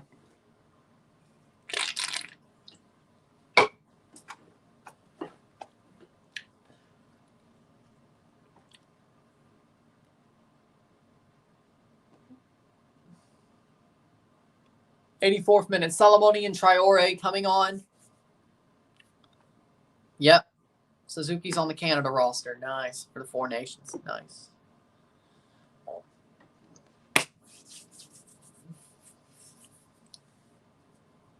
Revenge on Madrid. That would be nice for them. Oh yeah. Oh yeah. They got beat in 2022's Club World Cup. From what I watched, Al-Ali really gave it to Madrid, but they were unlucky. Wait, yeah. Because they lost. That was the semifinal. Al-Ali played Madrid.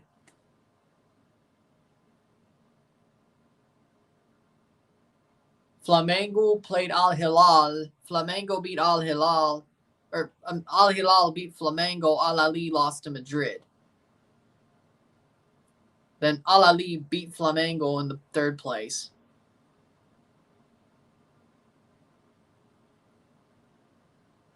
I think so, yeah. 2 Club World Cups ago, Shot wide, 86th minute. If I remember correctly, yeah, that sounds about right. Slavkovsky looks like he'll be back tonight. Seattle Sounders were like, what, minutes away from playing Real Madrid?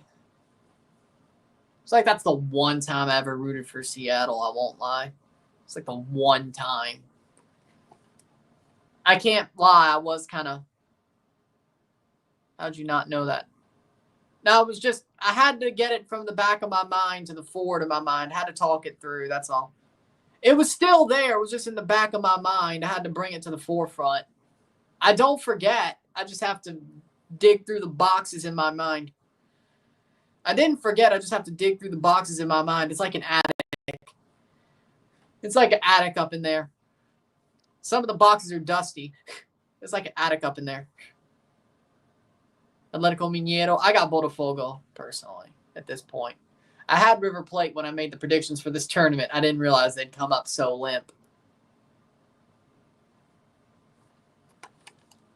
They need a little blue pill. They came up so limp. They need a little blue pill.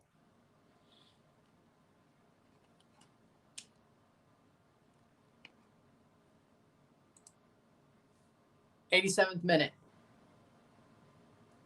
Give them a discreet box on their doorstep.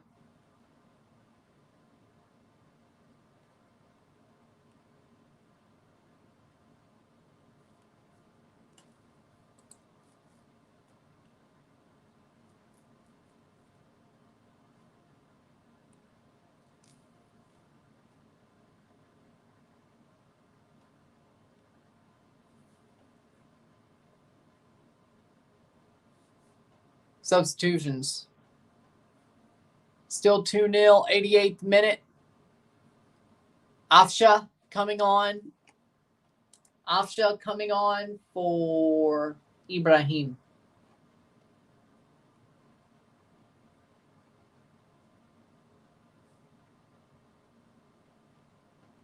No, he's actually coming on for Ashur. Mohamed Afsha coming on for Ashur. And 15... Dari on for Ibrahim. Dari on for Ibrahim. 89th minute, but that should do it. That should do it.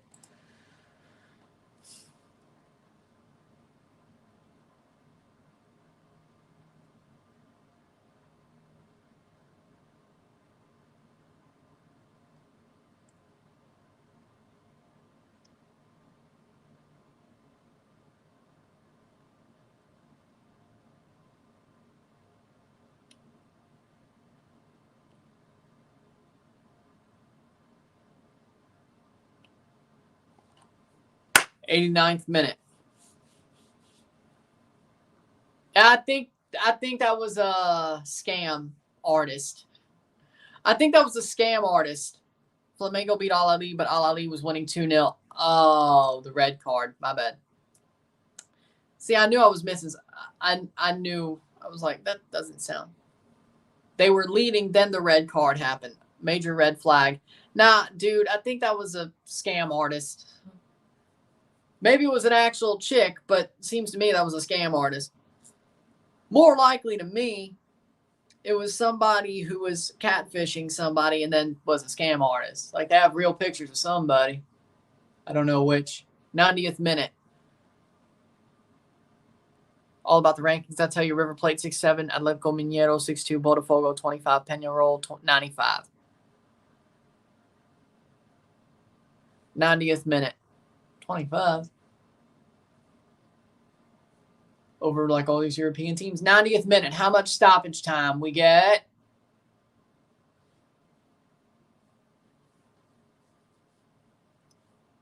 Eight minutes of stoppage time.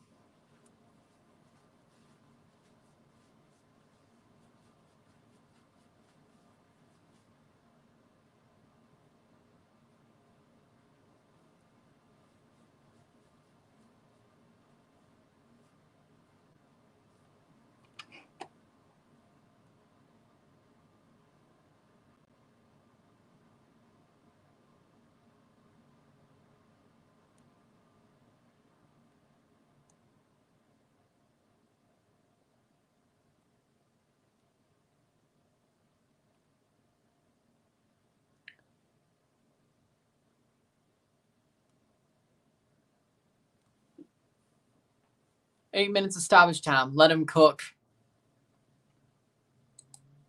I didn't say anything to... whatever. 7 minutes.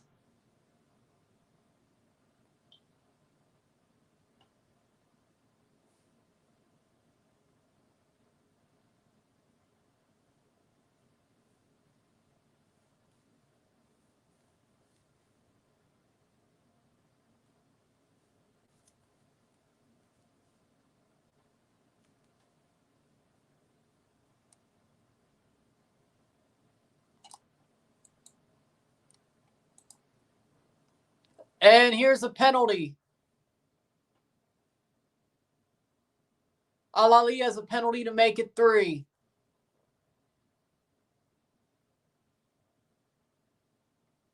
A chance to make it 3 off the penalty.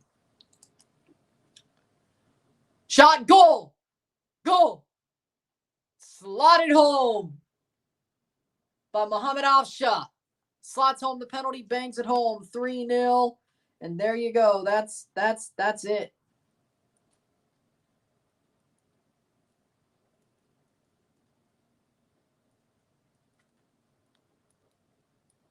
+2, 3-0. And they will move on to see Pachuca or the CONMEBOL champions. Mohamed Afshar does the Ronaldo and scores the penalty.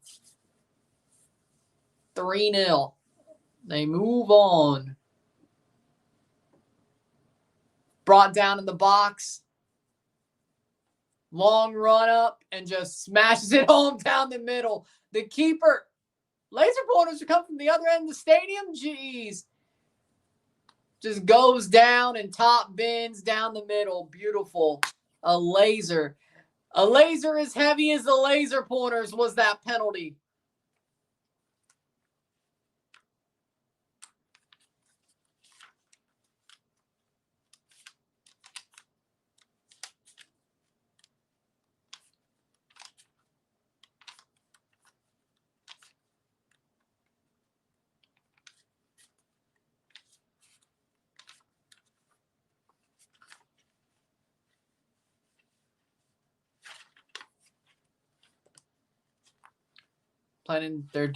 They're planning to do Rhea versus Dominic for WrestleMania next year.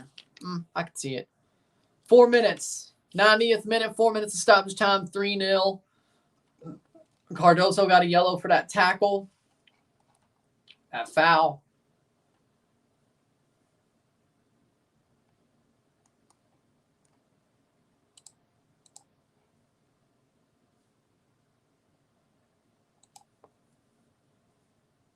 Four minutes. Halfway through stoppage time.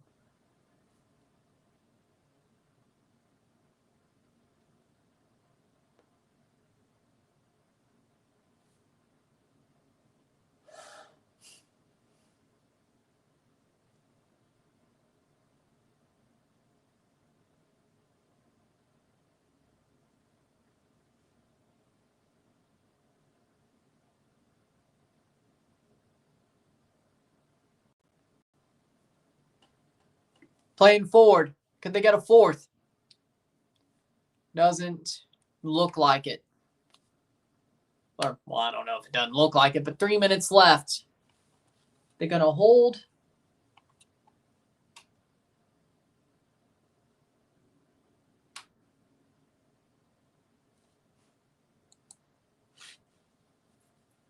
Five minutes.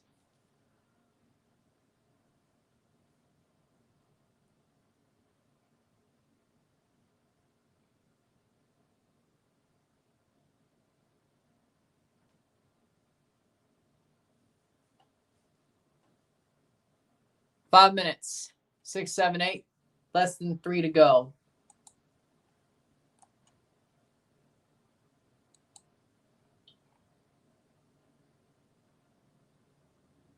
Huh. 6 minutes. 3-0. They're going to hold.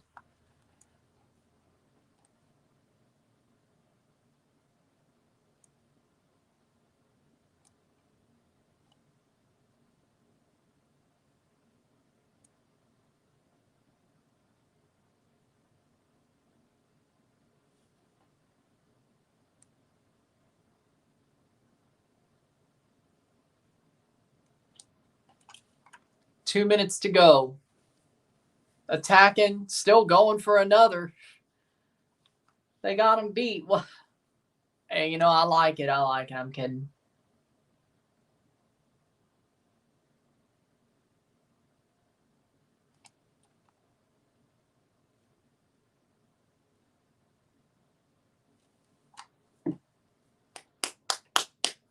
Seven minutes.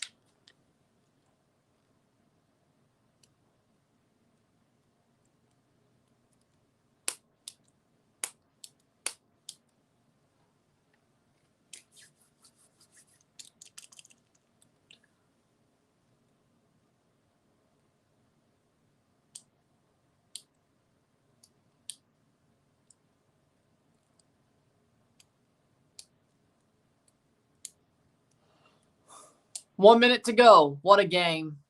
For Al-Ain, yes. Al-Ain, they probably want to forget this one, but hey, at least it won 1-0. If it was 1-0, they'd be really pissed at one guy. Now it's got to be pissed at their team. Be heard about their team choking like this. They'd be pissed about one guy shot save if it was 1-0.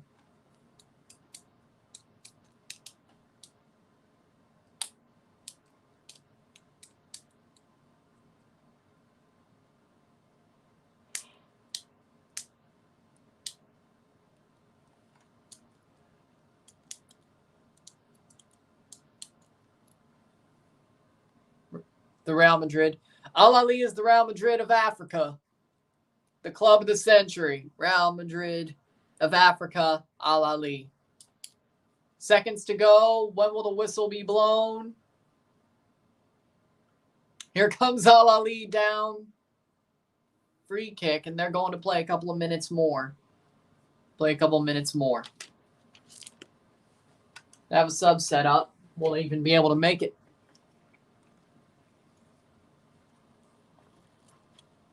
Oh, the ref's FIFA referee badge almost went full CONCACAF and fell off the jersey. El Said coming on. They'll be able to make their final sub. He'll be on for like 30 seconds for Atia. On for like 30 seconds. Or whatever.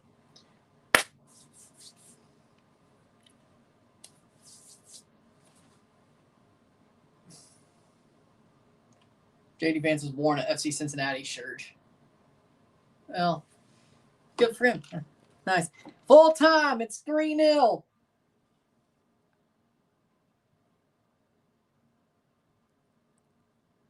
On the night. Al-Ain moves on to the Challenger Cup for a chance to face Real Madrid if they win that match. They have to play the CONMEBOL CONCACAF winner, the winner of the match between the CONMEBOL and CONCACAF champions, knowing one's Pachuca.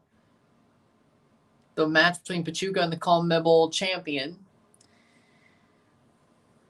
They have to wait for that. That'll be December 14th. They'll be playing games until then, of course. But December 14th, they will have their chance there.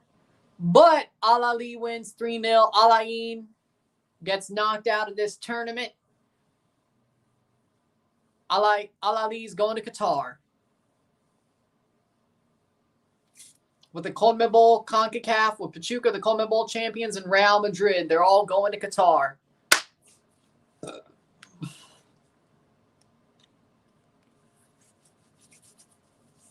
There we go.